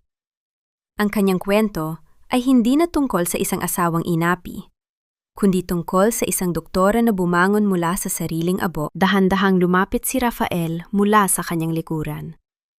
Hindi siya nagsalita. Sa halip ay maingat niyang ipinulupot ang kanyang mga braso sa baywang ni Althea at ipinatong ang kanyang baba sa balikat nito. Ang init ng katawan ni Rafael ay tila isang pangahong tinutupad araw-araw. Iniisip mo na naman ba sila? Mahinang tanong ni Rafael. Ang boses ay puno ng pag-aalaga. Umiling si Althea at sumandal sa dibdib ni Rafael. Hindi na, Rafael. Ang iniisip ko ay kung gaano kalayo na ang narating ko mula noong gabing yon sa kusina. Naisip ko, ang patawad pala ay hindi isang regalo na ibinibigay mo sa taong sumira sa iyo. Ito ay regalong ibinibigay mo sa sarili mo para hindi ka nahabang buhay na nakakadena sa kanila. Sa National Penitentiary, si Arvin ay isa na lamang numero. Ang dating makisig na opisyal ay ngayon gumigising sa tunog ng bakal na rehas, nilalamon ng pagsisisi na huli na para itama. Si Donna Imelda naman ay nasa loob ng isang pasilidad para sa mga may karamdaman sa isip. Patuloy na niyayakap ang mga piraso ng papel na akala niya ay mga bundle ng pera. Si Clarice, bagaman malaya, ay nabubuhay sa ilalim ng anino ng kahihiyan. Pasa ng isang anak na kailanman ay hindi makikilala ang tunay na ama dahil sa kanyang mga kasinungalingan. Nahanap mo na ba ang katarungan na hinahanap mo, Doktora? Tanong ni Rafael nang may ngiti sa kanyang mga mata. Higit pa sa katarungan, Rafael. Sagot ni Althea habang humaharap sa kanya. Nahanap ko ang sarili ko. At nahanap ko ang isang pag-ibig na hindi kailangang ikubli, hindi kailanman nananakit, at palaging nagbibigay ng puwang para sa aking paglago. Kinuha ni Rafael ang isang maliit na kahon mula sa kanyang bulsa. Walang ingay, binuksan niya ito para ipakita ang isang singsing na may asul na sapiro. Simbolo ng katapatan at bagong simula. Hindi ito katulad ng singsing na ninahaw ni Arvin. Ang singsing na ito ay simbolo ng pagpili at tunay na respeto. Althea Salcedo, sa harap ng iyong ama, sa harap ng langit, at sa harap ng bawat pilat na nagpapatatag sa iyo, papayag ka bang maging katuwang ko sa pagbuo ng isang buhay na puno ng katotohanan? Ang mga luha sa mga mata ni Althea ay hindi na luha ng pighati. Ito ay mga luha ng wagas na kaligayahan. Oo, Rafael. Higit pa sa oo. Sa huling sandali ng takip silim, ang dalawang anino ay nagpagpo sa isang matamis at mapayapang halik. Ang hangin ay tila bumulong ng isang huling pamamaalam sa nakaraan. Ang kwento ni Althea ay hindi nagtapos sa pagiging biktima, kundi sa pagiging isang manunulat ng sarili niyang tadhana. Ang bawat sugat ay naghilom, ang bawat luha ay natuyo, at sa wakas, ang doktora ay muling nakahinga ng malaya.